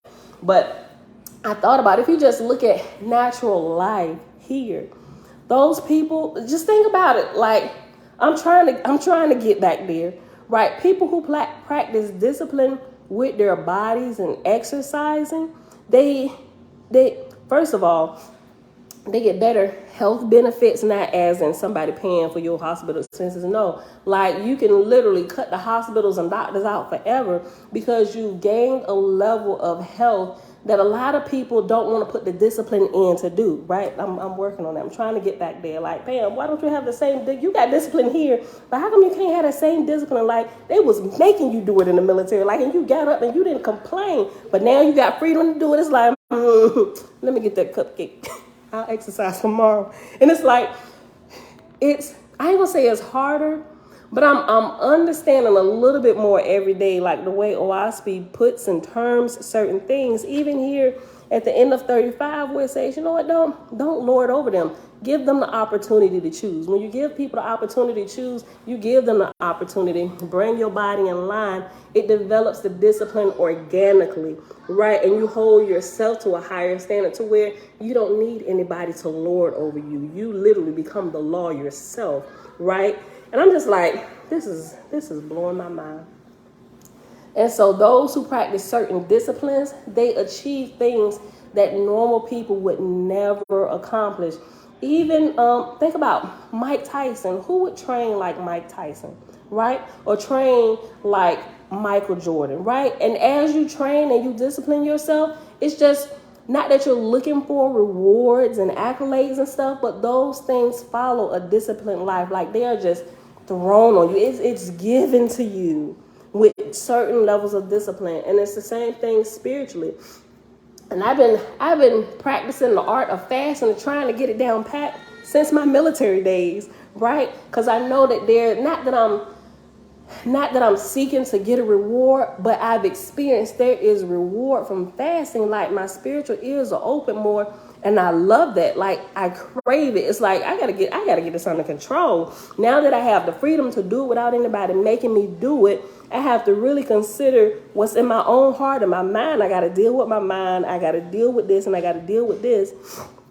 I have to switch who's in control, right? My flesh, when it's been running, and because before, when I had a taskmaster over me, put the whip to your back to drop you, do push-ups because you don't want to do this, my flesh was falling in line because my flesh didn't want to be whipped, right? And so my spirit had no choice but to fall in line because it's trapped inside of this body, right?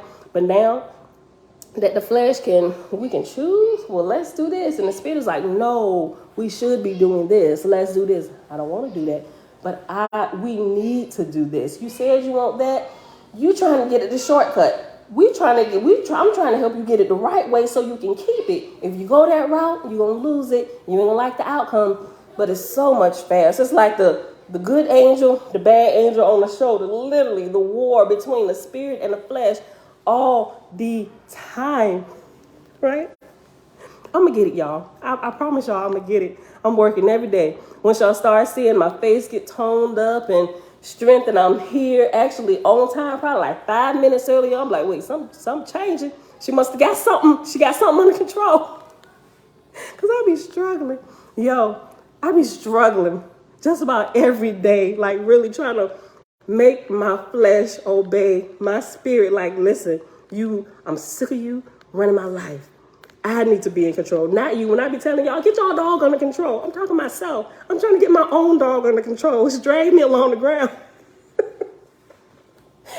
Oh, my goodness. Okay, let me finish. Okay. Hold on. I'm going to read verse 26 again. My testimony and my witnesses are hundreds of thousands. I hide not the work of my hand and my angels in the corner. I extend them abroad over the earth. I manifest in the cities and country places. I prove unto all peoples that common men and women can do the miracles for which gods and saviors have been worshipped. Yea, I give these powers unto good and bad men, and unto good and bad women. For I show miracles in order to break down the worship of miracle workers. For I will have none worship but Jehovah. And I have inspired angels to this end, and to the end that good works and wisdom shall be henceforth the means of resurrection in heaven. I had to highlight that, asterisk it, put asterisks beside it, and underline it. For I will have none worship but Jehovah. And I have inspired angels to this end, and to the end that good works and wisdom shall be henceforth the means of resurrection in heaven. And I have shown also that only by harmony and the union of many can any great good come unto the generations of men. Now, chapter 37, God revealeth his method of work. So now he showed you what he did and why he allowed certain things to happen. So we can give up the fight, talking about something where they done screwed with the books and what do we know? You know what? Give all that up. That don't even matter no more. We don't even care about that. The Creator allowed it to happen to create this scenario that we have right here, right? But let's not get stuck there arguing over what we should still be doing, cut it all out, right? The whole point is to wake you up. So you're not any longer under hard taskmasters. We want you to grow, right? You're teenagers. You're teenagers going into the young adult phase to where you should be doing life, right? You shouldn't have to keep running back to mom and dad's house, put under our rules because you can't get it together out there. We'll do it if the need arises. We'll let you come back, but we're going to push you right back out there so you can grow. You should be productive in this society out here, right? I'm raising up productive children, men and women, to make this place here a little bit better, right? Look, God revealeth his method of work. Verse 1, page 697. God said, think not, O man, that thy God goeth about a work without system and order. Verily, these are the first of my considerations. First, I send my Lewis, my masters of generations, down to the earth and the nations and people where I designed to build my edifice. And my Lewis, by inspiration, control the marriages of certain mortals, that heirs may be born into the world, suited to the work that I have on hand. Jamia, shalom, shalom. Listen.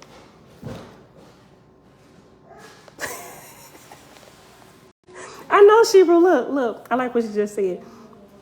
Shebra said, how many times y'all read out this book and you don't know if you want to cry or laugh, so you end up doing both. I'm doing it uncontrollably. I know, right? be laughing, girl, like I gotta get myself together. This is hilarious. Like it breaks your state of things that have always been done a certain way in your life. Yes, baby. You what? Go tell your daddy. That's why you keep coming here, because daddy ain't listening. Go tell your daddy. I'll give you something in a minute. Cookie. They come in here and ask them for a cookie. That's what my grandbabies call me. That's the instead of calling me grandma, they call me Cookie. All right. Listen, verse 5, page 698. For many generations, my Lewis labored to this end. Let me go back. Verse 3. First, I send my Lewis, my masters of generations, down to the earth, to the nations and people where I designed to build my edifice. And my Lewis, by inspiration, control the marriages of certain mortals, that heirs may be born into the world suited to the work I have on hand. For many generations, my Lewises labor to this end, raising up thousands and tens of thousands of mortal heirs according to my commandments. So, O man, since 400 years, my Lewis shaped mortal births to bring about the armies of God. And now, when the time of Cosman had come, behold, I sent my lords and my numerators to receive the harvest and the records of my Lewis. Pay attention to all this, y'all, what they about to say. Listen. Verse 8. Thus, O man, thy God knew beforehand what part and what place each and every one of his mortal laborers was adapted to. And through my lords and generals and captains of my angel hosts, I commanded them to fall to the work on my building. And after I commanded them, after them is reference number 58, and 58 at the bottom says man. In the previous version, I commanded man, but here it's updated, says I commanded them to fall to work on my building. Some heal the sick, some work, Yes. This teeth is about to fall out. What you finger? Oh. It looked like wait. Oh, that one beside. I was about to say, that already fell out. That one. Okay, well, good. You gotta lose your baby teeth. Go brush. Okay. Verse 9, page 698. And through my lords and generals and captains of my angel hosts, I commanded them to fall to work on my building, some to heal the sick, some to work signs and miracles, some to lecture, some to write, and so on, every one according to the work of his adaptation. And all of this is to one purpose, not to build up or exalt any man, nor God, nor religion, but to found Jehovah's kingdom on earth. Pay attention, y'all. To give man the system of universal peace, love, and harmony in Cosmon, adapted to all nations and peoples in all the world. And I commanded my lords and angels, generals and captains to this end. And I furthermore commanded certain angel registrars to accompany and be with mortals in this, the Cosmon era, to observe them at the work I provided them. Pay attention. It's about to listen. Verse 14. And to whoso doeth a good work in truth, righteousness, wisdom, and love, my holy angels are commanded to extend their sphere of usefulness and light. So when I read that, I'm like, yo, that's what I'm doing here. Help me. I need more information. Help me to really understand this, right? Help me help you build your kingdom here on earth. Look, y'all should have seen me last night while I was going through this. Look. Hold on, listen. Verse 13. And I commanded my lords and angels, generals and captains to this end, and I furthermore commanded certain angel registrars to accompany and to be with mortals in this, in the Cosmon era, to observe them at the work I provided them. And to whoso doeth a good work in truth, righteousness, wisdom, and love, my holy angels are commanded to extend their sphere of usefulness and light. I said unto my angels, go ye with these proofs before mortals, with signs and miracles, Go to the rich and the poor, to the learned and the unlearned, and ye shall observe them as to what use they make of the new revelations. Listen, when I read this, I was like, yo, so remember I told y'all this one morning, it was early in the morning, I had woke up. I thought I was completely woke, but I was in that in-between state. Jen, shalom, shalom. I was in that in-between state, right? And I saw, matter of fact, I think I told y'all this last week, I saw 3 people walking in my bedroom, but I realized I wasn't in my bedroom, and it was extended extremely large, and they were walking like in this V formation, like a triangle formation. Like one was here, and one was here, and they all had like clipboards. Like they were observing me. They were walking past. They didn't break ranks, but they were in this triangle formation. And I looked at them, and they said, "Is this one of the ones who would be?" And then the sound went out, and I'm like, "One of the ones who would be what? Is one of the ones who would be what?" And they just kept on walking, like they were going. Like I remember I gave you the example how in a hospital when they're turning over the shifts and stuff, and they're walking, or they have like their intern or the residents and everything, and they're going from room to room and stand there. They'll go in and observe what's going on here, and they doing their rounds and doing the shift turnover and stuff. That's how it looked. And they said, "Is this one of the ones who would be?" And I was prevented from hearing the rest of what they said. I'm like, one of the ones who would be what? One of the ones who would be what?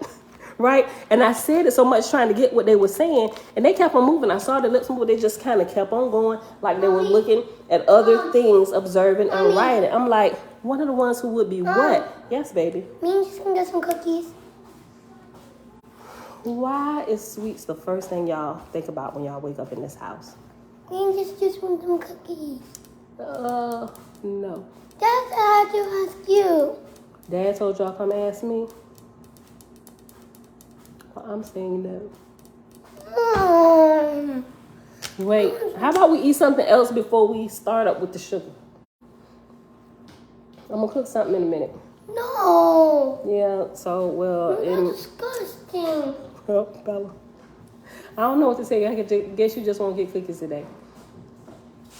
Listen, okay, so that's that. I'm going to read verse 15 again, page 698. And I said unto my angels, go ye with these proofs before mortals, with signs and miracles.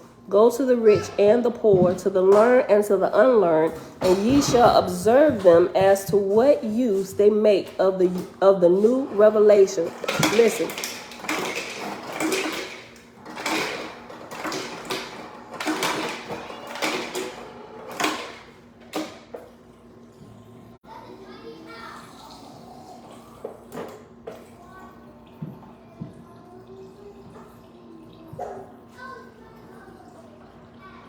Okay, that's enough. All right. Verse 16. For some shall appropriate these things. Listen, people, listen. For some shall appropriate these things to money making, some to personal fame, some to evil purposes, but a few to the glory of the Almighty and the exaltation of mankind. Try ye all mortals, and make a registrar of them and their behavior, and preserve the same in my heavens. Girl, yes, what? She don't want nothing. She just keep calling my name. Verse 17, try ye all mortals, and make a registrar of them and their behavior, and preserve the same in my heavens. And it shall come to pass that many of my seers shall have great poverty and great hardships, for they will be unsuited to serve mammon. Nevertheless, they shall convert the rich, proving my truths unto them. And my seers shall go to them in distress, and the rich shall deny them and refuse them. Verse 19, make a record of these also, for in course of time, and because of the hardness of their hearts, I shall withdraw my holy angels away from such rich people, and they shall be left to fall into the obsession of Druhas. And their families shall be obsessed, their wives or husbands or sons or daughters. And listen to this, my Bible reading friends. Listen to this. Verse 20, page 698. And their families shall be obsessed, their wives or husbands or sons or daughters. And the Jehovih shall divide the families, turning a man against his father, and a daughter against a mother, and a daughter-in-law against her mother-in-law. For whoever goeth away from me, paying tribute to Satan, and after Satan it says self, those who step away from the Creator to pay tribute to themselves, to raise their own kingdom, to take the truths that the Creator has given to be free unto all men, they begin to charge people for the truth and for prophecy. For whoever goeth away from me, paying tribute to Satan's self, I will not follow after. And the Jehovih shall say, listen to this. Listen to this. Hold on. Don't walk away yet. Elijah, don't walk away yet. Listen. And the Jehovih shall say, think not we are come to send peace on the earth. We come not to bring peace, but to bring a sword. Who said that? Who said that? Didn't Jesus say that? Right? Didn't Jesus say that? But in here, they said those who say that, the one who says this, is coming from a Jehovih, right? Yo, listen. For whoever goeth away from me, paying tribute to Satan, self, I will not follow after. And the Jehovih shall say, think not that we are come to send peace on earth. We come not to bring peace, but to bring a sword. And families of the unrighteous, being obsessed with Jehovih, shall keep secret their convictions, and they shall say, this is lunacy, meaning derangement. Others, being asked if they belong to the new dispensation, shall say, nay, we know nothing of it. Behold, we are good members of the church. And now, accordingly, all such matters were recorded in my heavens, and such mortals became known unto me. And such as consulted the spirits in regard to money making or to earthly matters for self's sake also became known to me. Right? So all those that's doing all this and padding your pockets after you've given people a little bit of truth, he said, oh, you are red flagged, right? You are honed in, zoned in on, and everybody up here know who you are, right? Listen.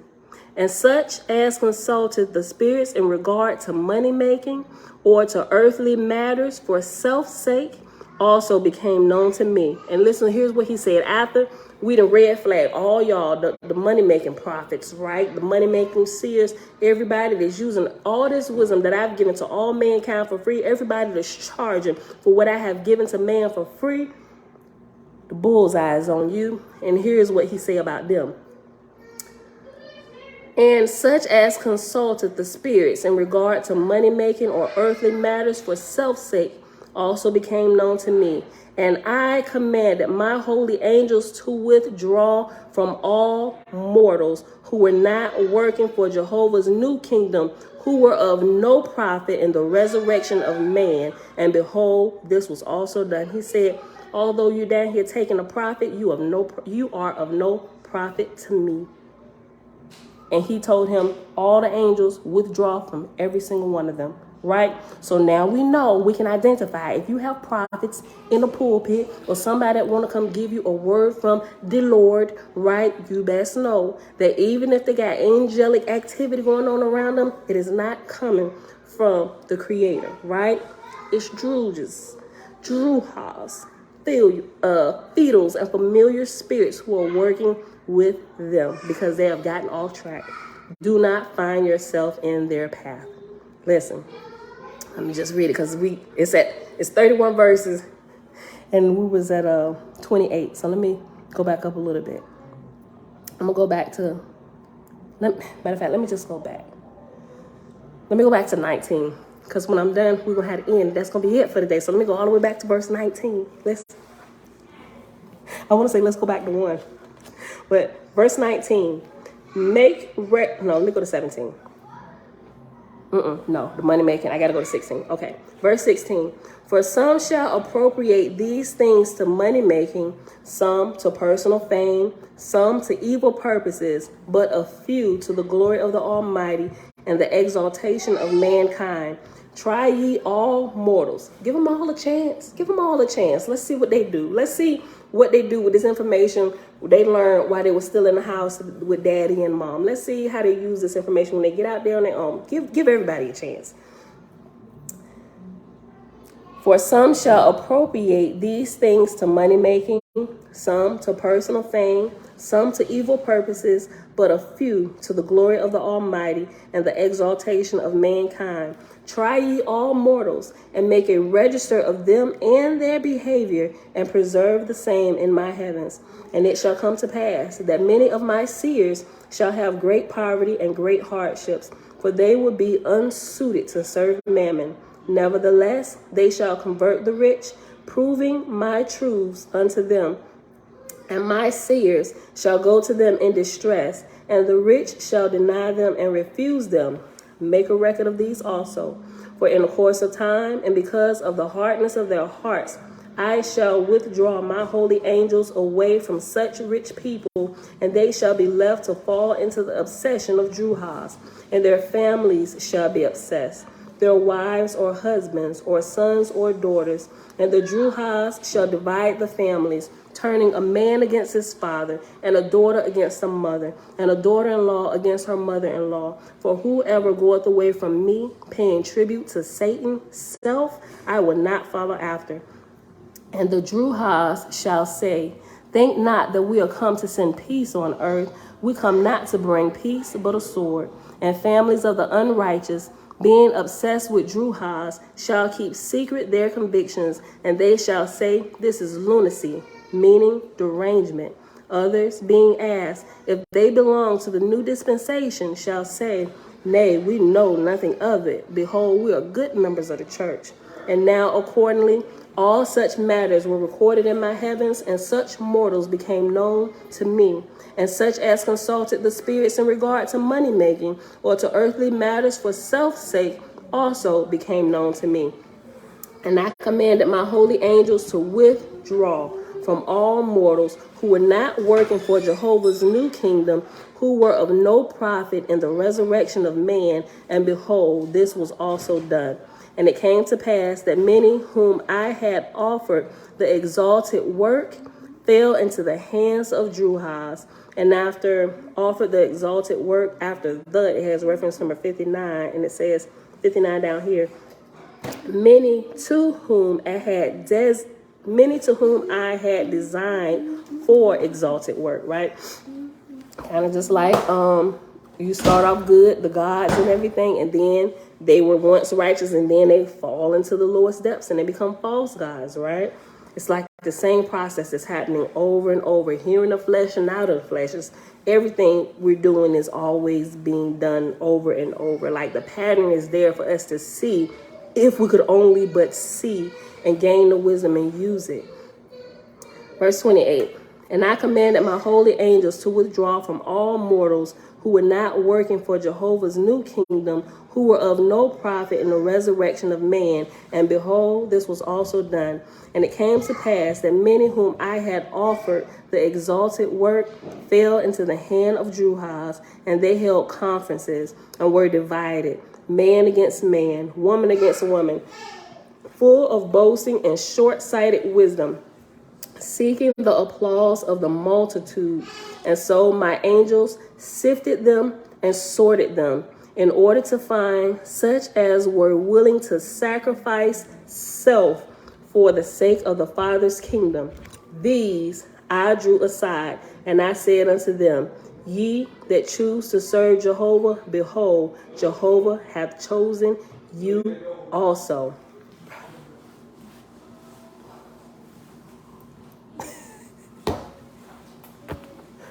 When I tell you, that hit me deep, deep down in my shanana early in the morning while I was reading through this.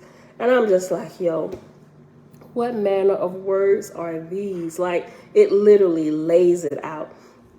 He give everybody a chance, right? Everybody gets a chance, right? But if you want to take, and he give you all the goods. He give you all the goods, right?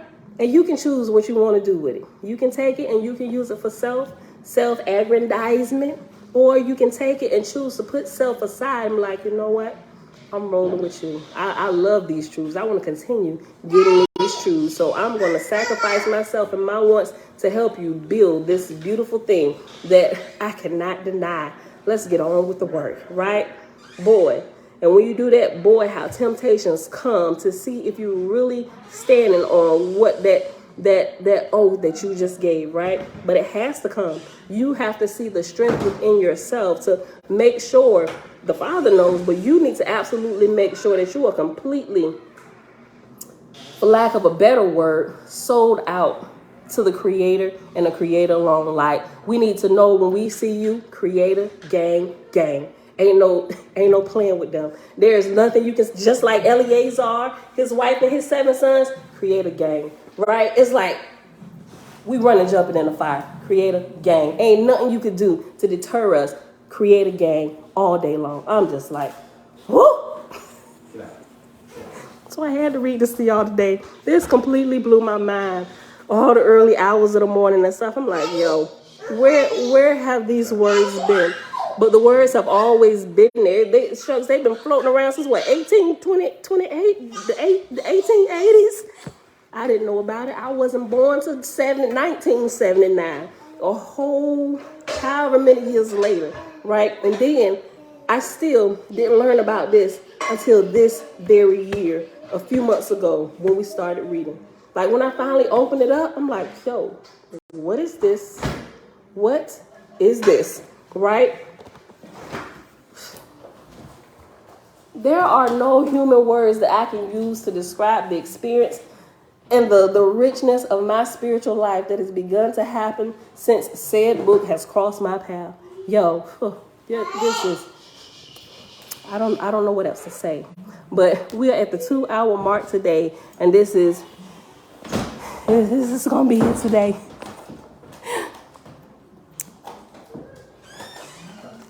Stephen said, look, I know they came, look, I know, okay. Without pronunciating what is it, not the pronunciation, what is it, the commas and periods and stuff. Look, I know they came at me hard all last year, attack after attack, laying hands on me. Revelations been coming nonstop, all praises to the Creator. Gang. Look, this is amazing. I know time flies. We at like 2 hours, like, where does the time go? You know, so, but that's something too that I've noticed, like when time is, how can I describe it? Although it looks like there's a quantity of time being spent, it doesn't compare to the quality that we get. And because I think sometimes, especially like watching Selah Shalom videos, when I first came across, I'm like, 4 hours. What is he talking about for 4 hours? But then I cut it on. I'm like, yo, 4 hours and already, I just cut his video on. This like, yeah, I know, look at my baby. I'm literally, wrap it up, B. That's what we literally just talking about that. Time flies, yo. Okay, so, but got yeah, the pot over here, we got the pan over here. I know, babe. About to get cooking in here. So this thing cracking up in here. Yeah, you hear it from the master. Don't start. It's two places. It's 2 places for a woman. The bed and the kitchen. Kitchen and the bedroom, Florida. The kitchen and the bedroom. You know anything about good times, you know. Look, don't start, cause wait a minute, let's end this video. Let's end this video. But anyway, What you gonna say? it's a vibes. That's what I was about to say. It's a vibes. Okay, yeah. So we be vibing out over here. Look, when a lot of people look at the quantity of time, but if they haven't been present, they don't realize that it's really quantity. And quantity, when you got quantity, if you don't, I'm gonna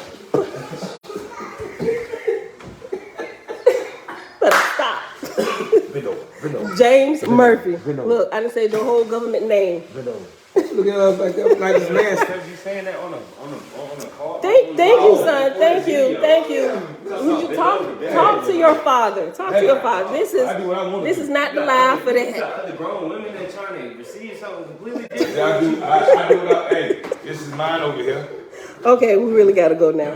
Cause my son. Boundaries.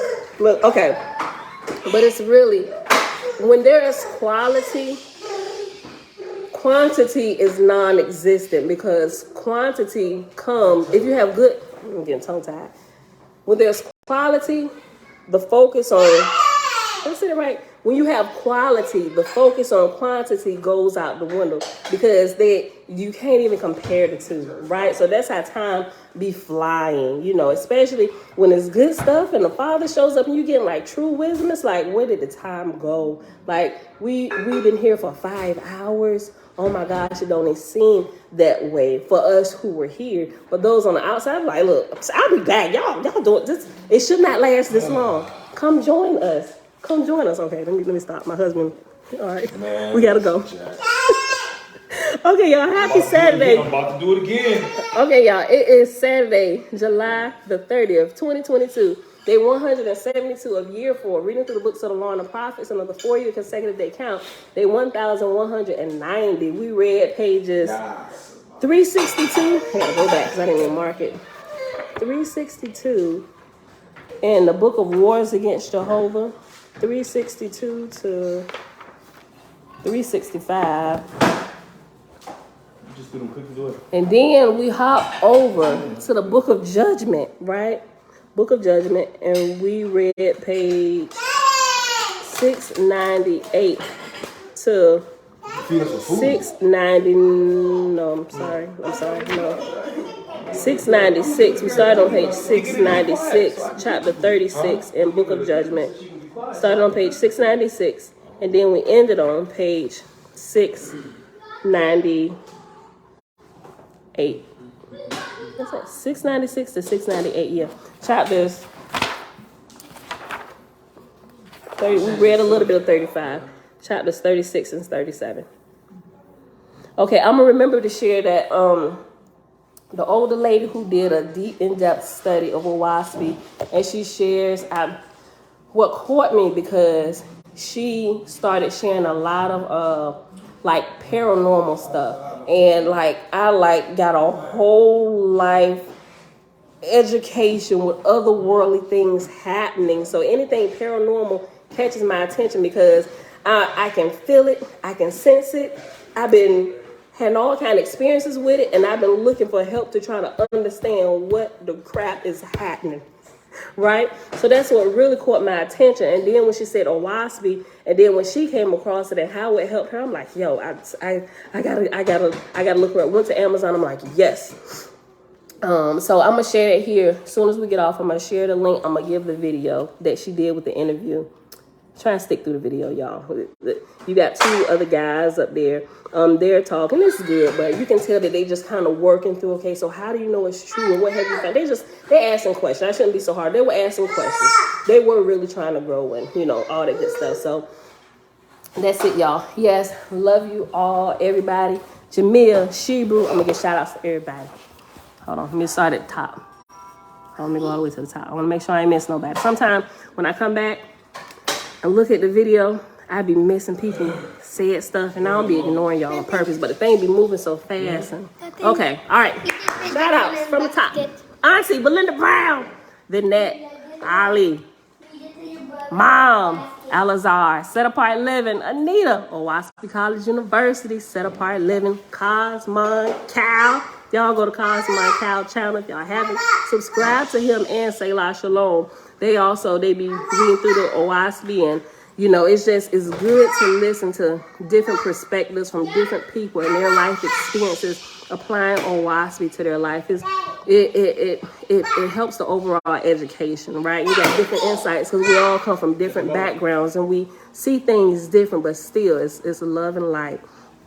Elijah 7. Hold on. Great Spirit. See, I miss Great Spirit. Great Spirit. That's my folk from Europe. Great Spirit, love and light. Key. I Alicia, y'all. Girl, when did you hop in over here? See, I didn't even see you was over here, sis. Look. Alicia, y'all. Alazar.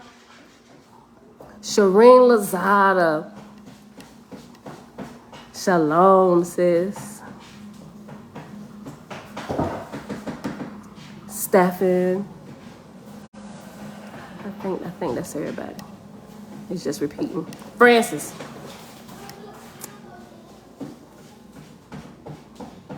Keon, which is Tabitha. Tabitha, hey girl, hey.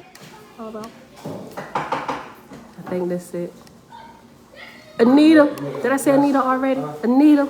It be throwing me off sometime. I realize this Anita is not my Aunt Anita. But my Aunt Anita comes in on Facebook. Okay. I think that's everybody.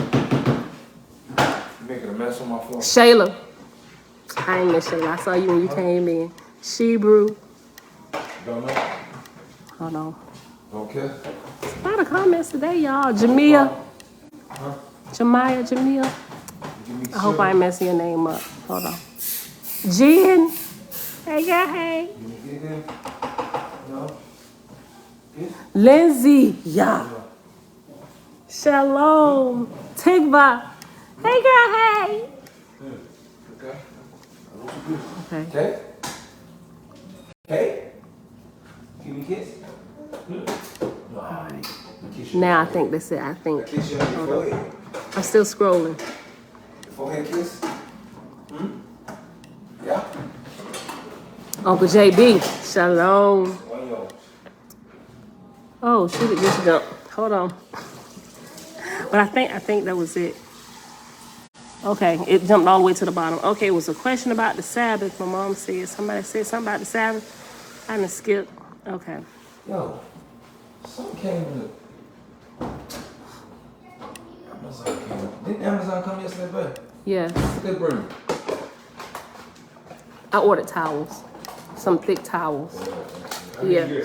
4, 8, 16. I just got some for our room. I got them real big, thick ones. Thank you, baby. You're welcome. You the bomb. Okay. You are bomb.com, girl. You know that? What's I'm looking for somebody said something. The question about the Sabbath. Okay, I don't know. I don't find it because my man folk. You know what? I got it. I think I ordered it. Yeah, I think I ordered it. I think it'll be here Sunday. I'll double check in a minute.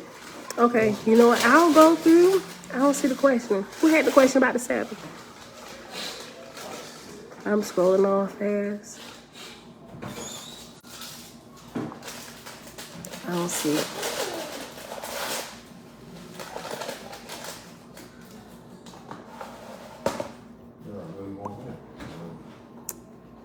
You want what, babe? Josh been asking about lasagna. I told him. Okay. I don't see the question about the Sabbath, y'all. Okay, but that's gonna be it. If I missed it, you post it. Just post it down here, and I'll like answer it tomorrow, maybe if I know. Okay, but that's it, y'all. She asked.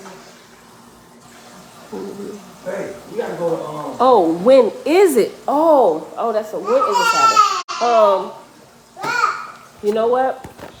Let me go. This last Wednesday was the last Sabbath for this moon cycle. Let me pull up my thing. Okay. Real quick, and we gotta go. Let's search. I need to check the charts.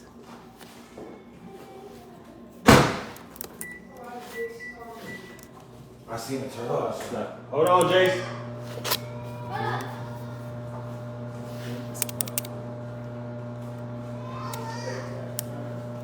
I seen the turtle. Mama, What? I caught Where her. is that? I see it. Caught you, baby girl. Mommy, Oh, Mom, hold on. Yes, you Tootie. can make me smoke milk. Give me a second. Is this the life? Hmm? Is this the life? Yes, it is. You look at. Okay, they confirmed it. Okay, they confirmed the Sabbath. They still haven't confirmed it in Israel. They're still expecting to see it like this evening, July the 30th. But it's been confirmed in like a few places in Florida, Michigan, Iowa, Texas, a few places in Texas last night. So because we are on this side over here, we follow it from the time we see it. Israel with their time zone change and everything is different. So the Sabbaths will, so by default again for this next moon period, a lot of people will be observing the Sabbath on the right day. So it moves to Fridays now, right? For this moon cycle, the Sabbath will be on Fridays. Ooh, I need to update my book. I'm about to run out of pages. Okay,